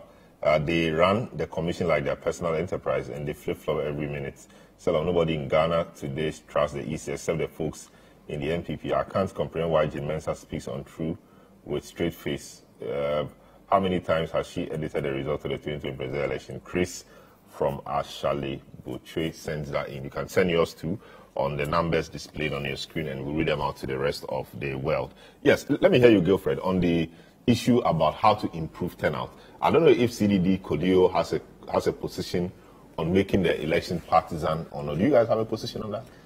Well, or you want to be in the middle? The elections are partisan. I mean, properly so-called. There is no doubt about it. The elections are partisan. I think we have taken some element of partisanship out of it. Okay. That the parties should not show their faces behind the people. But the people come with the parties at the background. So let's clarify this. I could be NDC MPP. I could run an election, but I'm not running the election as an NDC or MPP person. Well, I'm running it as a citizen or as a Ghanaian. You run it as a citizen, except that even at the background sometimes they nominate who should stand for what position. These things happen, and we shouldn't pretend as if nothing is happening. The point about so from this opening, then it means that Kodio CDD has a position on the making it partisan or not. Obviously, want to make it partisan. I believe, as I said earlier, the elections are partisan already. We can't change it in any form. So we are behaving like ostriches. It is partisan. It is clear. I move around a lot across the country, and they tell you it is clear. They know they are party people over there. They negotiate on partisan basis even at the assembly when you are appointing presiding member, or they sometimes negotiate. You give me presiding member position, then I vote for your MMDC nominee. So that the presiding member will be an NDC person. That's why sometimes you see government even having it so easy to get MMDC in a stronghold of NDC or so. They do all these negotiations. It is partisan, so there is nothing. But the functionality of the district assemblies won't be solved by just making the elections partisan. I think that is very clear. And even when you make it partisan, you need some consequential reforms to retool the sub-district structures which we committed to making them work, before you can have the assembly function the way it is supposed to be and make it relevant to the people. So on the issue of turnout, one, when you look at the Afrobarometer data, it clearly shows you have close to 70% of Ghanaians who think that they want their MMDCs elected. And if you have high percentage of people who have expressed interest in having this election, it means once you begin to give them, the will to elect their MMDCs, you have more people go out to vote. Yeah, but I want to elect my MMDC. Whether partisan but or not. I don't want it to be partisan. Strongly, I believe whether we need some form of election, whether partisan or not. And I think as a country... And that's what the president didn't want. The president wanted to make it partisan, but others said no. I mean, Fiadomo and Co were so vocal, they said no. And eventually, of course, the NDC too, the president had to say that he was not getting a consensus he needed. He thought it should be partisan. And because of that, he was taking a discussion of the front burner. So yes, we need to elect them. That makes them more accountable. And I think we need to compromise at a point. The parties have strong stake in this. We, the people, also have a strong stake. So there needs to be a compromise. If we have to start off whether non-partisan and move to partisan, or test even the partisanship, whatever form it takes, I think we need certain kind of election at the local level to rejuvenate the interest that people will have in local elections. And besides, I think it is also important that the sub-district structures that we have, unit committees, zonal councils, town councils, area councils, they need to be working. If I went to the north just a few months ago, only to learn that even some of the unit committee members who were elected 2019 had not been sworn into office. So they were not working. So they are not working. And if you are not working and you come back to me again to tell me that I should vote for you, on what basis? But it's not their fault that they've not been sworn in. Is it their fault? Well, and I'm saying it's part of the system and the structures and the things that we need to reform. If we are serious about it. But I'm curious, why were they not sworn in? When they've been elected, why won't they be sworn in? Well, I'm asking myself the same question. They should be sworn in. They should be sworn in. If you look at even the law, they don't have any clear, well-stated functions that they are supposed to do. If you give these people clear functions and mandates that they are supposed to do, and they know that when we are elected as unit committee in our area, these are the powers that we owe. Issues about resources that we promise to engage them in local resource mobilization. You go to a whole area, a whole district, they can't even tell you the rateable properties. But you have unit committees all around. You have your assembly members. How do we engage them in resource mobilization so that part of the resources can be given to them to do development or mobilize within their communities to make them relevant to the people? You go to India and other places, local community mobilization is strong because their grand panchayat has resources. They dispense resources, scholarships, respond to the needs of people. So they are very relevant to them. So we begin to read through the system and ensure that we stem the risk centralization. That's what the assembly people call you, risk centralization. On paper, you have a decentralization, but in practice, it has been risk centralized. So we stop that and then ensure that the sub-district structures work. People see them working. We put faces to the names that we see, and we see them actively working to solve our problems. Then I'm afraid you can even bring the parties whatsoever, but even when you succeed in bringing the parties to the game, what we should ask ourselves, what are the core goals of democratic elections? Accountability. So you don't just mobilize people to go and show their faces as if you are in a totalitarian republic where they want validation. Line people go and vote by force just to show up interest, or just to tell that, oh, we have the mandate and the legitimacy to rule. We should also think about how do we really ensure that they are very important to the people, and the people themselves, with a little mobilization, will go out and vote and demand accountability for the people that they have voted for. Very well. Haruna, how do we hook up interest? I mean, turnout historically low. You think that making it partisan brings up the numbers, and to what end? I mean, will it solve the problem, making it partisan? For me, Salom, to whip up interest, there are two things that we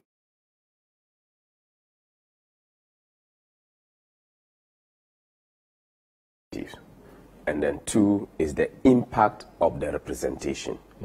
And as been said by Honorable Nilanti, if you look at our development structure at the local level, we have the community action planning, where the communities comes together with local government representatives from the district planning units, where their needs are being assessed, being ranked to get to know specific community needs that is supposed to be carried over to the area level plan.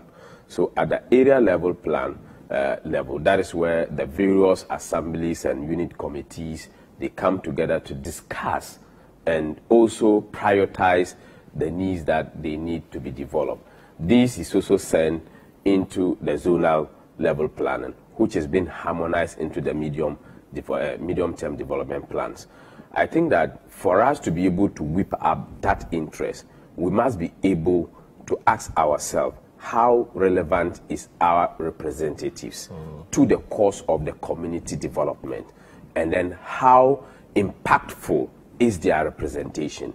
If I see that Salom has been elected as an assembly member, and through Salom's representation, 1, 2, 3 development issues have come up, and you have been able to champion that, and government or central government has been able truly to give you the opportunity to champion the development of your people, the people will see the need that, yes, through that representation, it brings something on the table. And as a result of that, I should find the need to go and choose the right person to represent me. And that is where we look at funding this local level representatives, where development is given to the need-based communities that we look out for. When that is done, people will be able to go out there and vote, because if your security situation is in danger and the assembly member is able to put in measures to be able to secure you whilst you sleep or you go to work and come back and meet your properties, I think that you will find a need. For any other reason that will be used to whip up people's interest, I think that it must emanate from the people, not to be put on the people. The people themselves should see the need to get it. And this must be done through a chain where everybody would have to contribute his quota, and central government has the biggest responsibility to do so. Honorable, your concluding remarks on this. The EC's conduct, your party has said that it will not countenance any such, for want of a better phrase, lack of preparedness for the election in 2024, because the consequences may be dire. And putting everything together, turnout and everything, what will be your concluding remarks on this? I will be happy. I will happy to conclude on what my brother brought up and what Aruna has brought up. And I said earlier, I think we must have a national discussion, a whole national discussion, as to whether we think that what we envisaged in the Constitution, what we envisage as the paradigm for our national development is still relevant. If it is, how do we make it better? I'm very happy the elucidation of my brother. That is the key point. That is the key point. And Aruna has made one. How have the assemblies impacted on the lives of the people? You and I sitting here, we have virtually killed assemblies. That's where Fiademo is coming from. And once we kill the assemblies, the impact they are supposed to make on the individual down there will not be. So, in effect, it is not about people just refusing to go and vote because it is district level elections. But they sit down and sometimes ask themselves, if I go to queue and vote in this assembly election, what do I get out of it? But if you know that your road that is not fixed, tomorrow if you go to the assembly, it will be done. You definitely have interest in who is your assemblyman and the workings of your assemblies. Like he said, assemblies are supposed every year organize town hall meetings, tell the people their budgetary constraints, their source of funding, their IGF, and the people need. So if the assembly is doing all this, And the people know that the taxes we are paying, the property rate we are paying, the market tolls that the Assembly is collecting, this is what Assembly is doing with it. This year, Assembly took so much from us at the market. The Assembly has come to pave our market, but not the Assembly taking tolls for the market, and the people are still selling in the mud. How will the people be happy with Assembly? So it is about how we resource the assemblies, how we as a people decide that, look, this is the basic unit of our development. So resources and the best of our human resource must be there. Today, how many of our districts have a very qualified professional fiscal engineer? Meanwhile, all the engineers are in Accra. Meanwhile, the problems we have with development, the roads, our buildings are out there. So if we don't change our priorities and to know and to begin to accept the fact that the best of our people should rather be development from down there,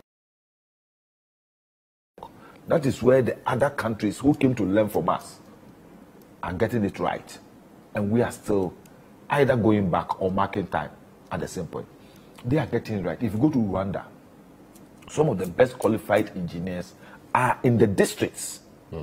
They are making sure that the government road that is coming is being done to traffic. Why should government go and construct a road? Assuming, look, let me give you an example. You talk about the courts. We went to Sefi area. I think it is Bia East. Western North. Bia East. The engineer there and the DCE says they don't know anything about the building that is being put up. Because the contract was awarded in Accra.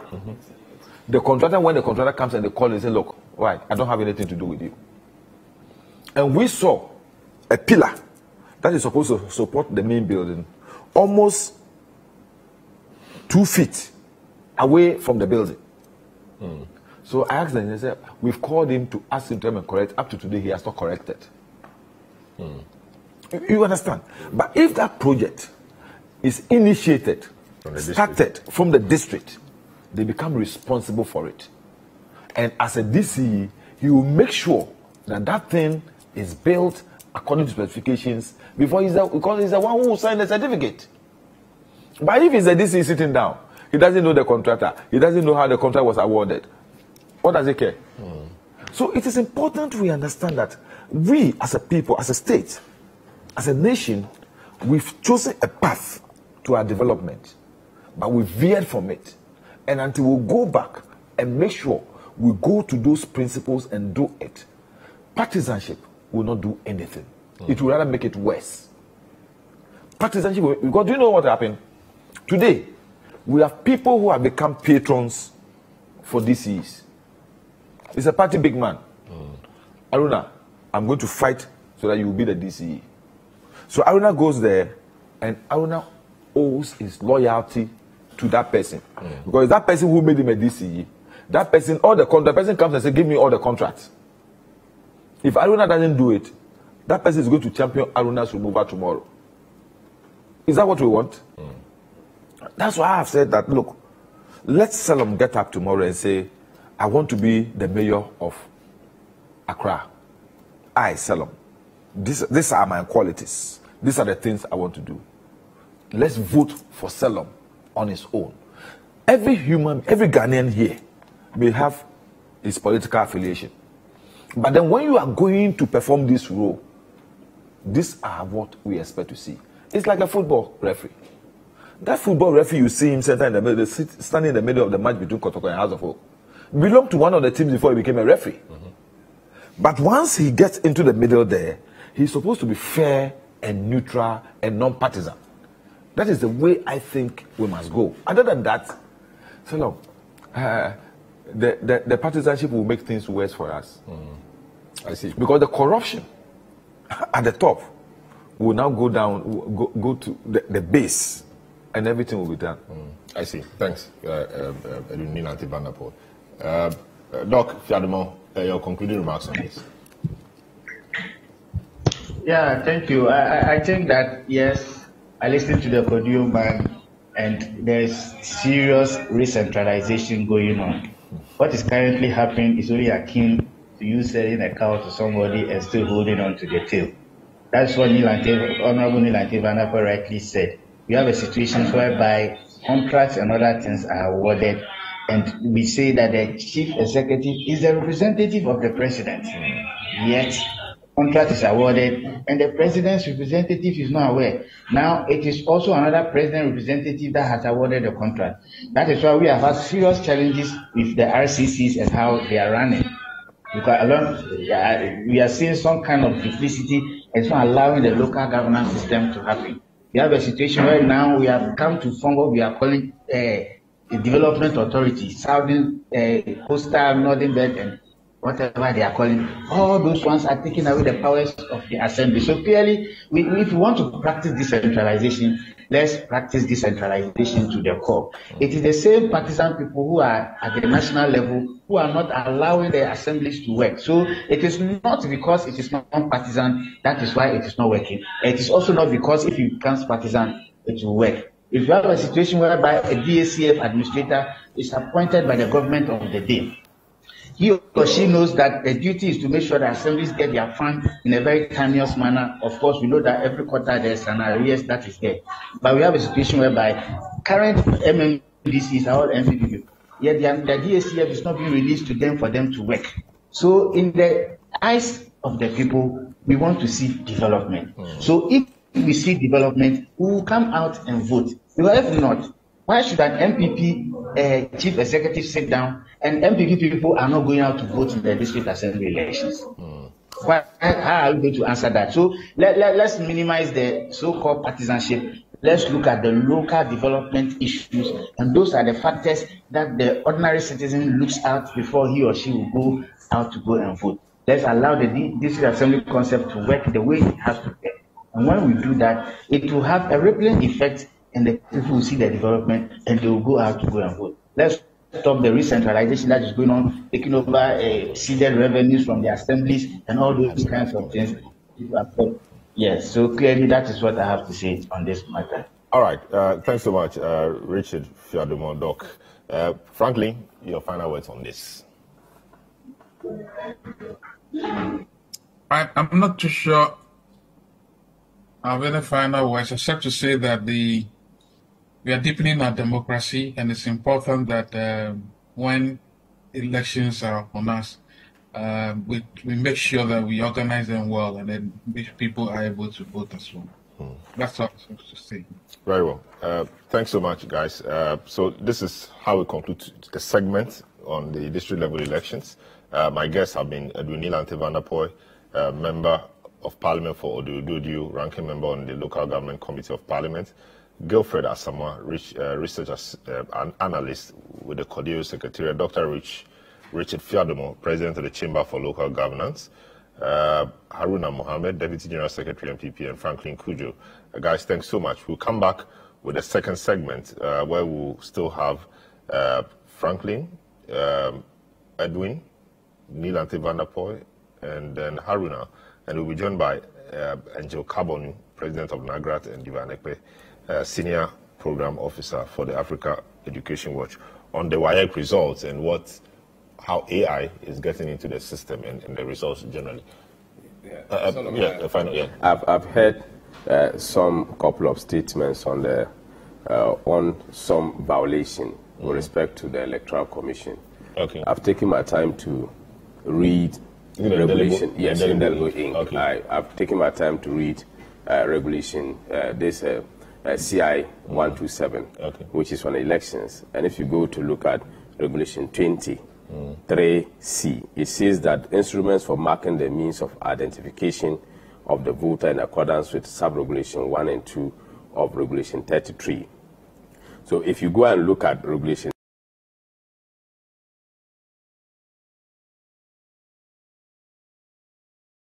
there is no mention of indelible ink.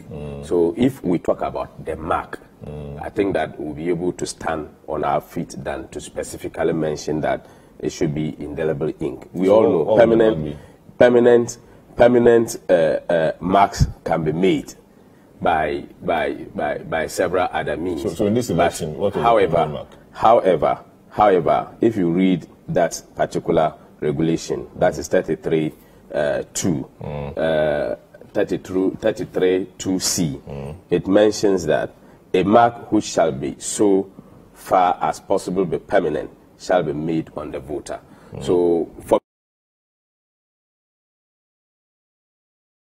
permanent mark was made so that we should make that point rather than to specifically mention indelible. But indelible also means permanent.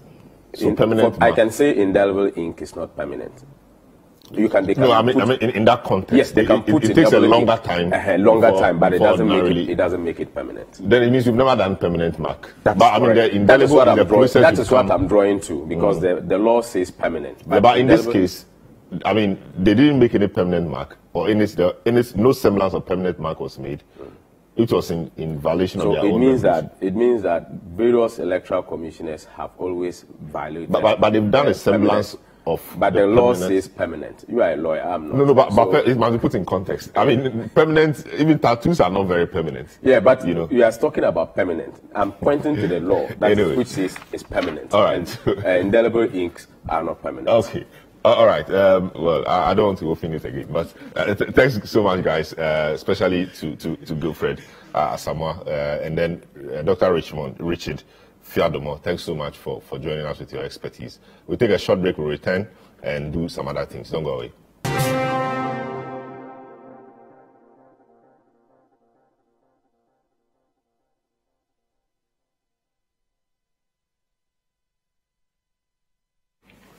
Hi, welcome back to the big issue. We are moving on to the second segment of the program, and we are looking at the WAEC results.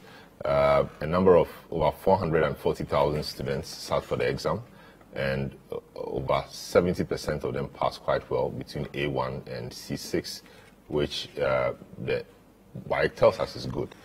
This is an improvement on previous years, and so it does appear that every year there's quite some improvement. However, this year, a number of papers were cancelled because WAEC says that students gave answers which were AI inspired, artificial intelligence inspired. If you know how these things work, I mean, the commonest of them is the ChatGPT. You type in the question and it produces or it generates an answer.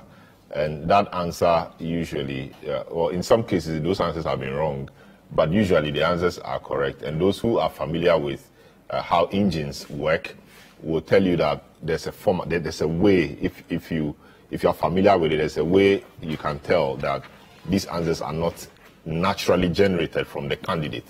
And in this case, I don't know what kinds of students they were, but they copied word for word what the machine or the AI produced. So for example, sometimes when you type in a question, the AI can tell you that it is unable to give you an answer on this.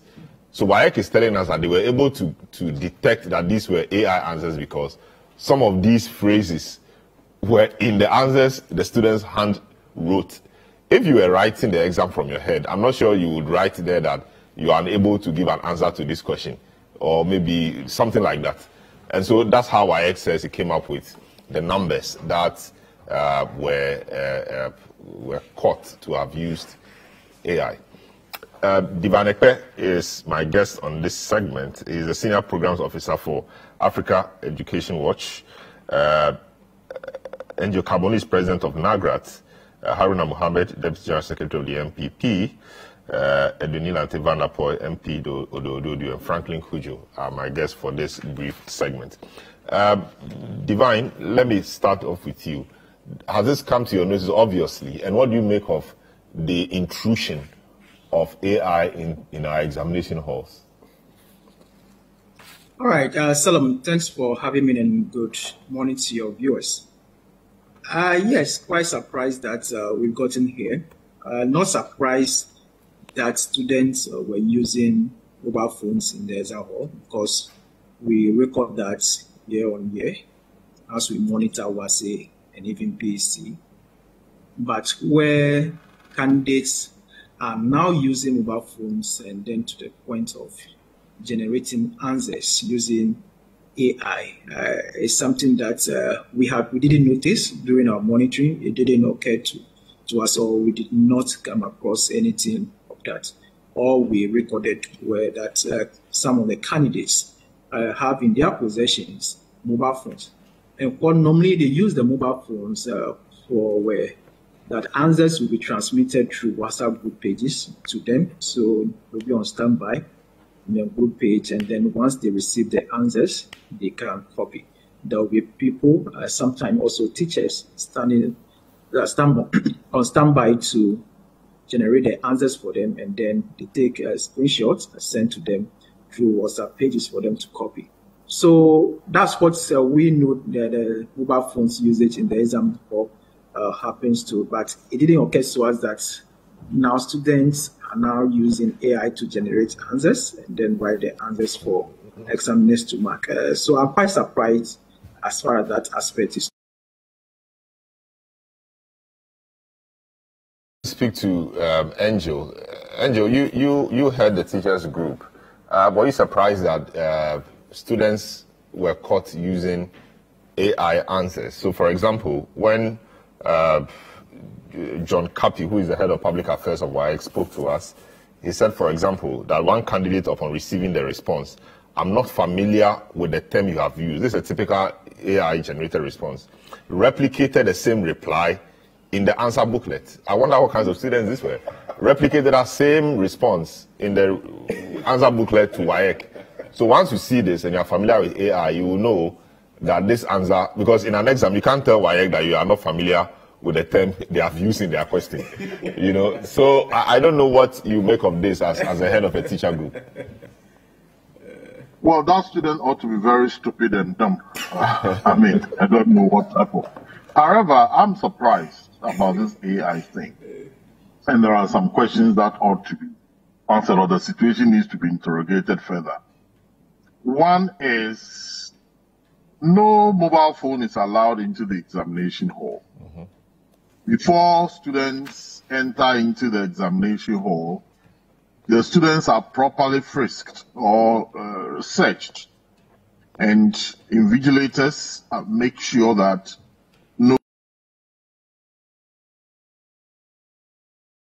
So a situation was were the students searched properly? Were did the examiners ensure that those students don't take mobile phones to the hall? Because an answer like the one you are talking about can only come about when the student is with the mobile phone in the examination hall. Because when the answer comes and it is generated as such, the student can only copy and produce or reproduce that answer. So did the invigilators compromise themselves in allowing the students to come into the examination hall with the mobile phones? Because I don't think that if the students had consulted AI a day before or hours before the exam, they could commit to memory the information that is under discussion. I don't think so. So that is what we all ought to look at and look at critically. Whether students were permitted to carry mobile phones into the examination halls. I see. Obviously not. I'm not sure they were permitted, because mobile phones and all these gadgets will constitute foreign materials, etc., which the regulations. If they were not permitted, if they were not permitted, how could they? Yeah. So the question is how it got in, those gadgets perhaps got into the exam hall. Of course, and we also know of situations where, even though they are supposed to be searched, etc., some of the teachers or the invigilators, you know, agree with the students and the system to allow these students to take those into the exam hall. That is a bigger problem. I don't know how we'll resolve that, because these are teachers, these are invigilators, these are school heads. And a lot of the invigilators, for what I know at the senior high school level, are teachers in the school. So it could be that in school A, because I want my students to pass, I'll be lax. I'll allow them to do whatever they will do to get them passed. That, I think, is a problem. Well, then we have a bigger problem on our hands if this is the situation. Because I don't for the life of me see why a teacher will want to aid a student in compromising the sanctity of examination in an exam hall. then those students, then we are producing future medical doctors who will not be competent. We are producing future electoral commissioners who will want to cheat the elections. We are producing future teachers who themselves will recycle themselves and then we are destroying our society. What will a teacher gain in doing that? And the laws or the code of conduct is clear that any teacher who finds him or herself compromising the examination is supposed to be dismissed or dealt with according to the rules. So the investigation should continue, and anyone who is found to be culpable should be dealt with according to the rules. I see. All right. Let me speak to. I'll come back to you, Angel. Nilante, this should be worrying, but shouldn't we also be looking at how we can incorporate AI into how? I don't even know how we're going to do that to bring it in an exam. But this should be quite worrying. The fact that I think the bigger issue is how the gadgets got into the exam hall. We know that some teachers aid their students by allowing them to take these gadgets to their exam hall. Sometimes they see the answers quickly when the papers are being distributed, and work them out, send them to a common WhatsApp or Telegram platform, and the students have the phones in the exam hall, so they copy the answers and they pass, and we are happy that the students are passing. That really should be the challenge. Yes, I agree with you. But you see, this is all because of the degeneration we are having in the country. All of us. Morally, we have degenerated. And as such, people now look at what will easily enhance their image, get them what they are looking for, than meritocracy. And so people want to do anything at all to get what they're looking for. They know the rules, they know the regulations, they know their let me say, limits, but they will not. I have gone through education, even those days, people try to copy, people try to do all sorts of things, and they are punished for it. When you are arrested, you are punished for it, those days. Today, we've also developed an unbridled competition in education. And as such, everybody wants a way to be seen, to be carrying degrees on his head or on his shoulders like facts, and they think that the degree is the only path to this. So everybody wants the child to go to a best school, everybody wants the child to go to those school, elite school, everybody wants the child to... But hitherto, it's about education. So you are looking at the quality of the person you are producing. But today, it's not really about quality, but let me say, image, prestige. So people will do anything in order to achieve what they're looking for. And like you said, when my time, why would a teacher even create the platform for you to cheat in an exam? Those days, you'll be lashed. If you try cheating in an exam, you may get 24, 48 lashes. You understand? Because you want to, nobody will give you an unfair advantage over your colleagues in the class. But today, that's what is happening. Some of these schools think that the number of passes that you get will enhance the image of the school, and everything at the school is good. But our time is the quality of your products.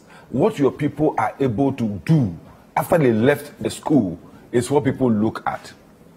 So I'm not surprised that AI, ChatGPT, and the rest are coming up in our secondary schools. Ask yourself, then what sort of quality learning are they doing? If they are learning, if they know their syllabus, they know what sort of questions and what the areas the question will be coming from, and the syllabus and the teachers are focused on those areas and preparing the children, there won't be the need for the teacher to even encourage somebody to go to ChatGPT or AI. And you see, those things, even the people who have developed them and are using them today, tell us the serious consequences and the dangers inherent in them. Elon Musk, I listened to Elon Musk, and he himself saying that AI is very dangerous for the future. Yesterday, there's a video that went viral. Even though it let me say, reinvented and brought back the sad memories I had when Captain Mahama was killed. Wow. Look at the way somebody has used AI to bring up his voice. You understand? And to tell people, and as if he's the one talking to me when I was watching it. You understand? It's dangerous. Look at what recently somebody did to President Biden. When a person knew very well Biden's stand politically against, let me say, homosexuality and the rest, look at what they did. Before the White House could come out to denounce, it's gone viral. What about someone who didn't hear it? What about those who saw it in transience? So it is important that we know that, yes, we have computers, we have gadgets that are supposed to ease our way of doing things. But there should be limitations to which these things can be used. And as parents, as teachers, this is not a time for us to introduce our children to those areas that possibly could make them uncontrollable and become a danger to themselves and to society. Because once you are able to get a child to get into areas of AI and GChat, you are pushing that child at that level to areas that possibly tomorrow you cannot be able to control. Because all the experts who are talking about AI today will tell you we need to control it. But is it the parents or it's civilization, it's advancement, technology? Once they have access to internet, I mean, the parents may be there, like we are all parents, we are here, our kids are somewhere. They may have access to smartphones or tablets or things like that. Once they have their access, those things they will find out. That's why educators and people who are into technology, people have said that, look, even though you buy a gadget for your son, you must control how the gadget is used. Because that gadget could be counterproductive to the development of that child. So you don't just buy a gadget for a child and give the child an unlimited access and he can use it to do anything. How do you even know if the child is doing pornography on the gadget? So it is important that you have the gadget, but then also as a father, as somebody who is nurturing children, training your children, you control how they use and the areas, permissible areas that they can go to. This whole thing about exam, I believe seriously, like Angel said, there is no way there won't be official complicity. And as you yourself alluded to, there is no way. Because like he said, the children are supposed to be searched before they go in. Where did they hide those gadgets such that the person who searched them did not see it? And it is almost about how many children who are affected? Quite a number. Let me just dig quite a number. Yeah, about 235 schools. Yeah. 235 schools on the AI issue. Yeah, 235 schools. So there's no way, and it won't be one person in that school. No, it's not one person. A cluster of a group of students have been affected. So it means that there was official complicity in all this drama, and that, as a nation, all of us must condemn. Right now, do you know what you have done? You thought you were going to cheat. You thought you were going to have easy way, but you've destroyed the future of these children.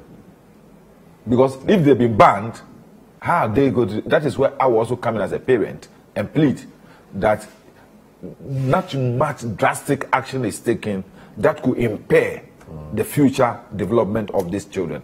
They may be children. For all you know, maybe these children did not even know is a teacher or somebody who, for the prestige of the school, have pushed them into this. Because and the result must be cancelled, so they have to rewrite. Yes, yes. Their own has not been cancelled yet. Okay, yeah. So they have to explain. Yeah, they are still investigating those ones. But the cancelled ones. As a teacher, I have had some little background in teaching, and then said, look, I think this is really bad. Recently, I was taking care of a small girl. The parent came to me and said they couldn't pay the child's school fees and all this, so I helped them. They were owing arrears before they could be allowed to write the exam. I paid, only for me to hear. I've tried to find out, what was the result? The result has been cancelled. What happened? A teacher was teaching them. Was teaching them with the answers. Like you said, the answers was on WhatsApp. And so all the children in the class, the same answer. Yeah. Because it was a WhatsApp answer. And so the whole school, you adapt to the answers. All the result was cancelled. The result was cancelled. So I was disillusioned. I was so disappointed. So, after I've helped, and the woman was frustrated. Wow. So in this thing, sometimes you think that you're helping the children, you think they're helping, but then at the end of it all, you may be damaging the future of the children. I've seen people who did not start education well at primary level, but as they develop, they become the best students, even at the university level. Some of the best doctors, some of the best lawyers were not the most brilliant students at their primary school and at their secondary school level.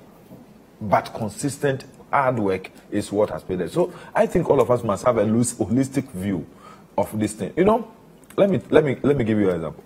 I'm not against science and maths quiz. But today, some of the schools have put all their focus. That's all they focus on. Yeah. That's what they focus on. You understand? So what we are doing is that we are not helping the students. We are interested in the prestige and the image of the school more than the quality of students that we are producing.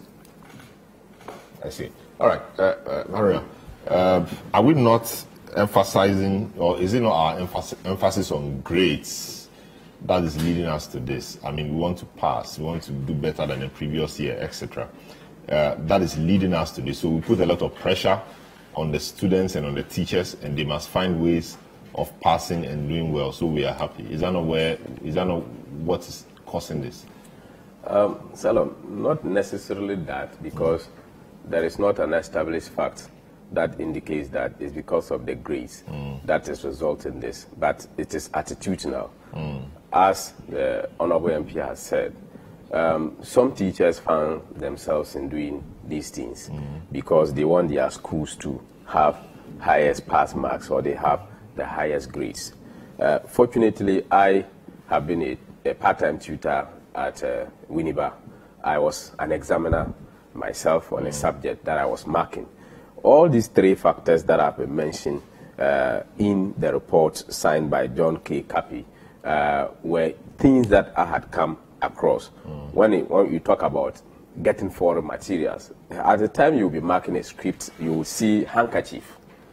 A whole paragraphs, several paragraphs will be written on a handkerchief. And they forget the handkerchief? The person forgets the handkerchief in the answer booklet. Wow. I have had the course severally to meet many of them when I was marking the scripts. For this particular artificial intelligence, I am very surprised that these things are coming up, because the students or the students might not be the people who have initiated this particular process. Because remember, somebody is somewhere sending in information. Then the student would have to say that the answer that I don't understand, or I cannot explain, and then the person will repeat the same thing in the answer booklet. It means that somebody somewhere is engineering that. So I will employ the WAIC to take necessary steps and make sure that they do thorough investigation and not punish these innocent children who might have been a victim of circumstances. Innocent? They could be, because some of them, you know, in this era. But carrying a mobile phone into the hall itself, when you know that you're not supposed to carry it in there, of course, innocent until proven guilty. You know, for those ones have been, those ones, they have outrightly cancelled those results. The first one, the cancellation of subject results, about 3,647. Cancellation of entire results of 839 for possessing mobile phones and examination in the examination hall. But those are the ones they saw. Yes, this but was the point I'm making is the AI answers. I wonder how they couldn't have memorized the answers into the hall. Yeah, and even the responses, because so some of the responses tells you that somebody somewhere is giving. So they might have sent them to them via a gadget. Yes, but they did not see the gadget for them to be part of those numbers, which were actually cancelled. And whoever is behind the gadget is the person that initiated how the child will have the gadget. Because there is an input and there is an output somewhere. No, maybe I have my own gadget. So I said, okay, if you can send it to me, or if you can, I have the gadget. So it means somebody is doing that. Obviously, this is facilitated. Yes, yes. So for me, I want the root cause. Who facilitated that? And who is at that end is cheap.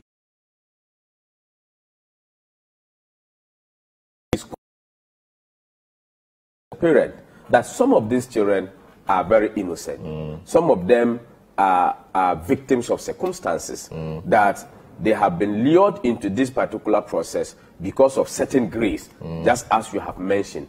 But we must be very careful to draw to the conclusion that these children initiated the entire process.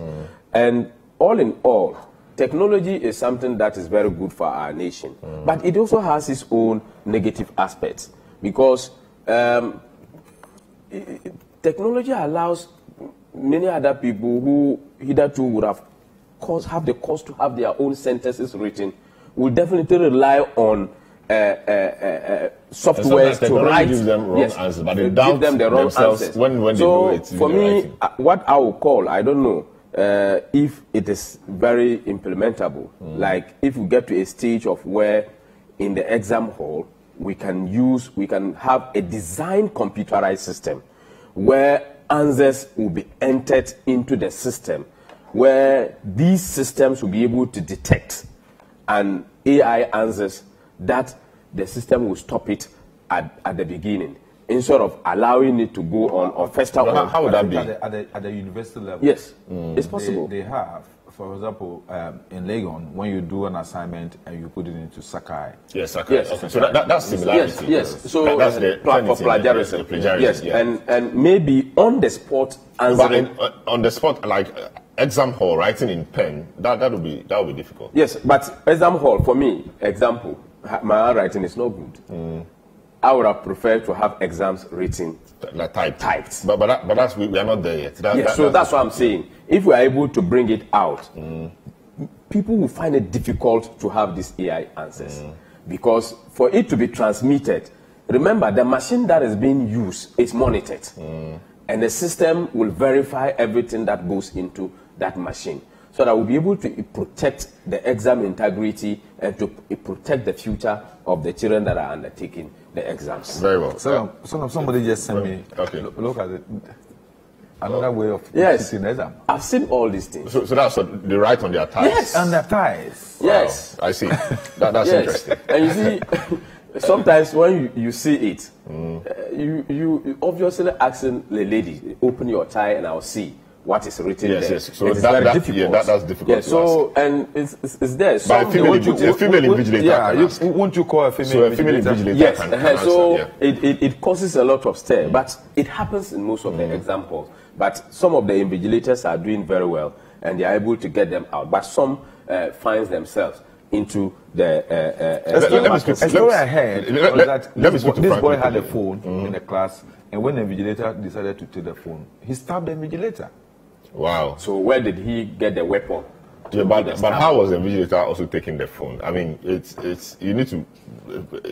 I don't know how it went, but for it to degenerate to the extent of being stabbed, I mean that's also another issue. Yeah, but when you see a student using a phone, you call the student out. You call the student out.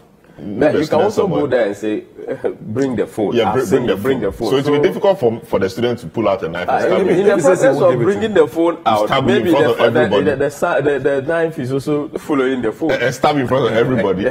Anyway, that's frankly, I don't know what to think about this, really. AI answers in exam, I don't know whether we have, the site has degenerated to that extent, complicity, invigilators, etc. I don't know what to think about this and your view on how we can improve it. I probably have just one point to make, a suggestion. I don't know how that will sit well with everybody, but maybe we should start de-emphasizing the whole concept of final exams. And why don't we probably practicalize some of these exams anyway, so that people's students are rather focused on doing practical things that would be, obviously wouldn't be subjected to strict examination conditions where they'll have to copy.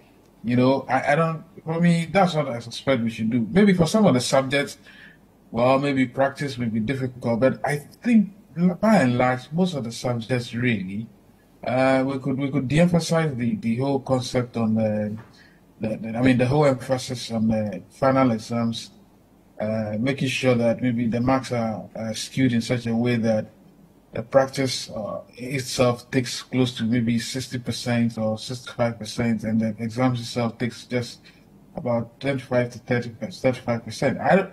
I mean, otherwise, I just don't understand how we can deal with this thing, which is becoming part of the DNA of examinations in this country. I mean, I'm surprised. And in all of this, we even have the should I say, the audacity to say, well, this is the year people have performed and making politics out of it. This is the year people have performed, they perform well. I thought rather focus on the rather sad scenario, incidents that we are actually discussing right now. I don't know whether, Angel, please, and then Divine, do you guys think that maybe the time that is spent in learning, if you look at how short people go in red, gold, green, blue, yellow, dark, and then somehow they 2 weeks, 1 week, 3, I don't know. For example, right now, for instance, I hear some people, when they're this reopening, some went for about 2-3 weeks and they are back and they have to complete chaos. I don't understand. So when you don't have enough time to learn, I don't know, maybe these are how things feeding into all of this. We need to study the reasons why this is happening, apart from the fact that people are now in the business of, buying more practices in exams. People buy exam results. By the way, this is not new. This has been happening. So way up. And I don't know whether it's because people don't find enough time to learn. I don't know whether we should practicalize some of the examinations. Frankly, I don't know.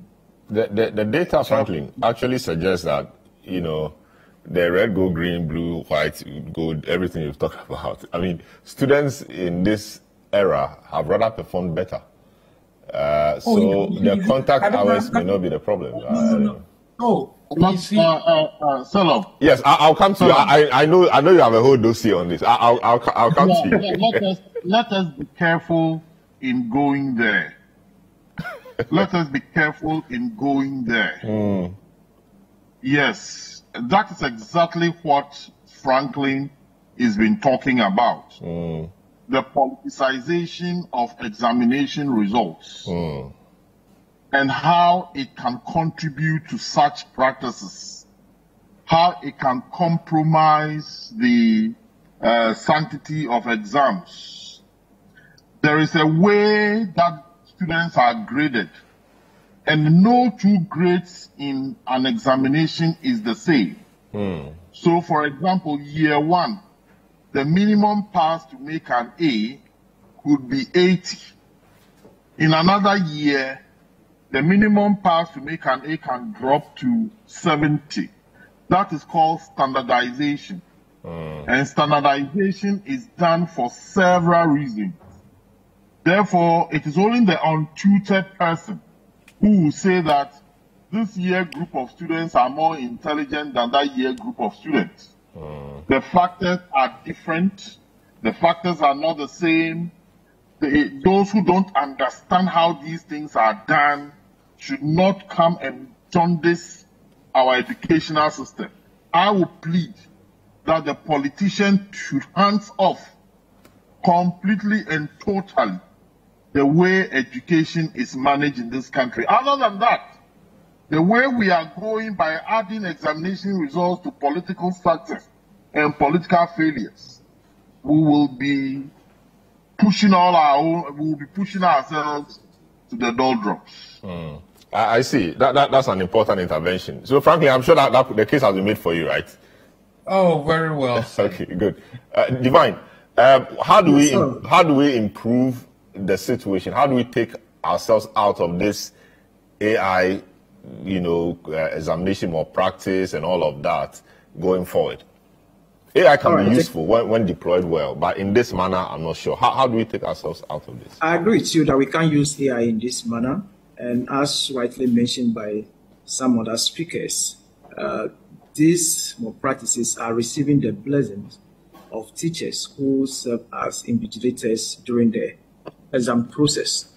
And we need to address the point from that. Our monitoring over the years, the past 3 years, indicates that exam center irregularities is on the rise, and also receiving the blessing of school authority, not just the persons that are invigilating the process, but the school authority. They are the architect of the whole thing. So even prior to the start of the examination, you see a headmaster or headmistress organizing teachers who will be supervising to how they can assist their WASSCE during the examination process. Now, we've noticed that WAEC actually uses 80% of GES staff as external supervisors, while they use 20% of their own staff as external supervisors. And instances where WAEC supervisors are acting as external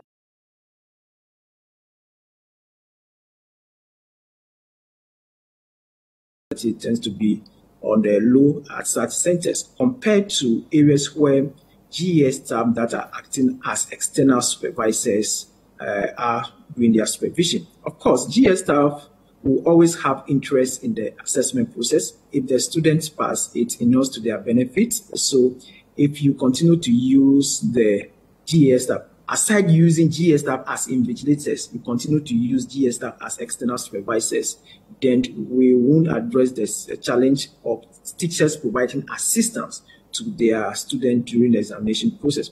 Mind you, when it comes to WASSCE, it is the teacher invigilating their own student, not that they are going somewhere to invigilate another student. No, they are invigilating at their own school at the center, and therefore it is their own student that they are invigilating. And so this interest of helping their students will always be there.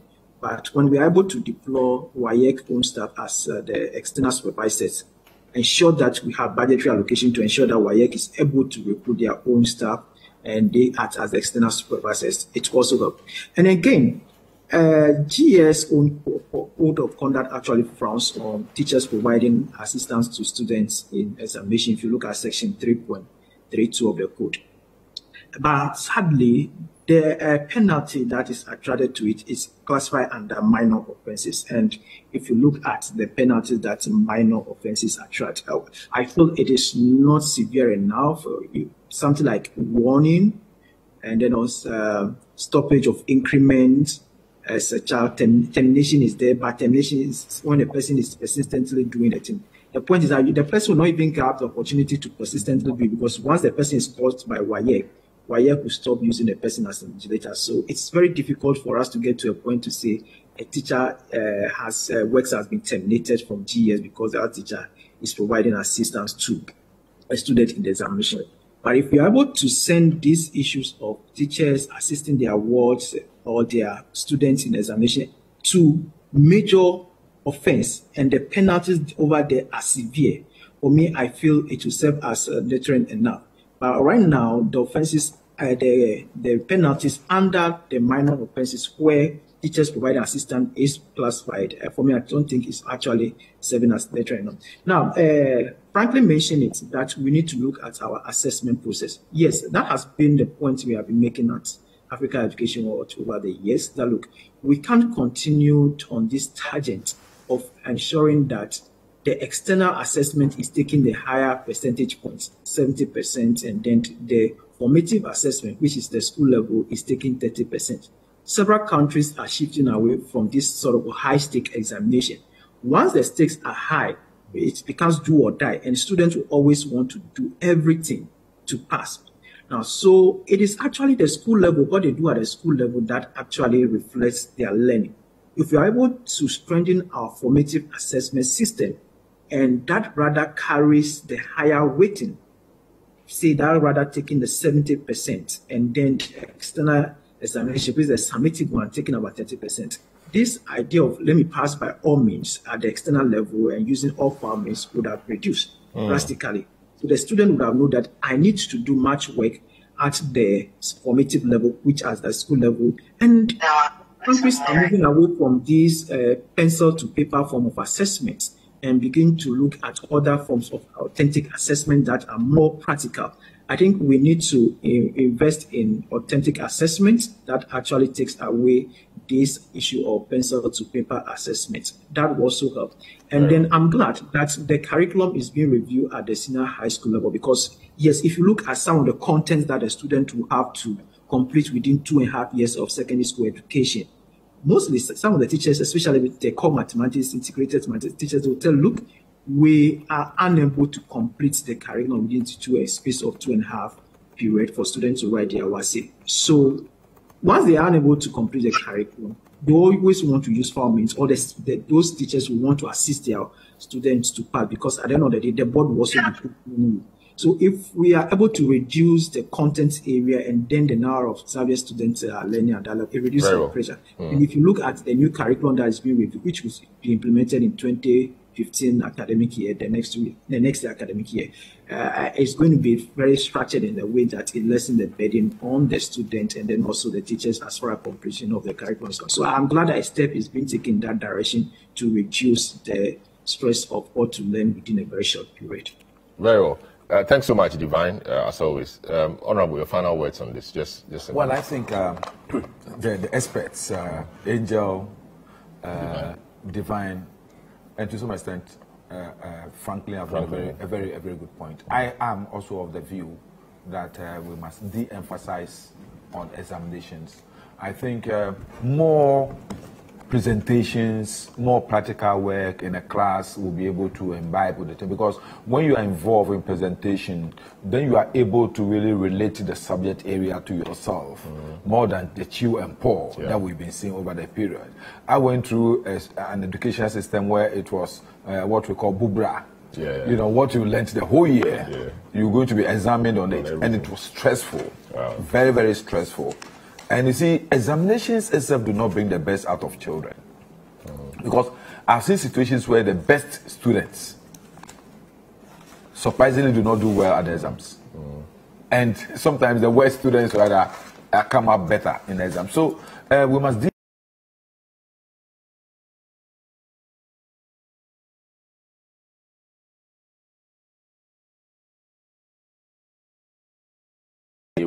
be able to answer the question of you becoming a best doctor or a best lawyer. I think we have to also de-emphasize the fact that grades should commemorate with what the way of thinking of the people.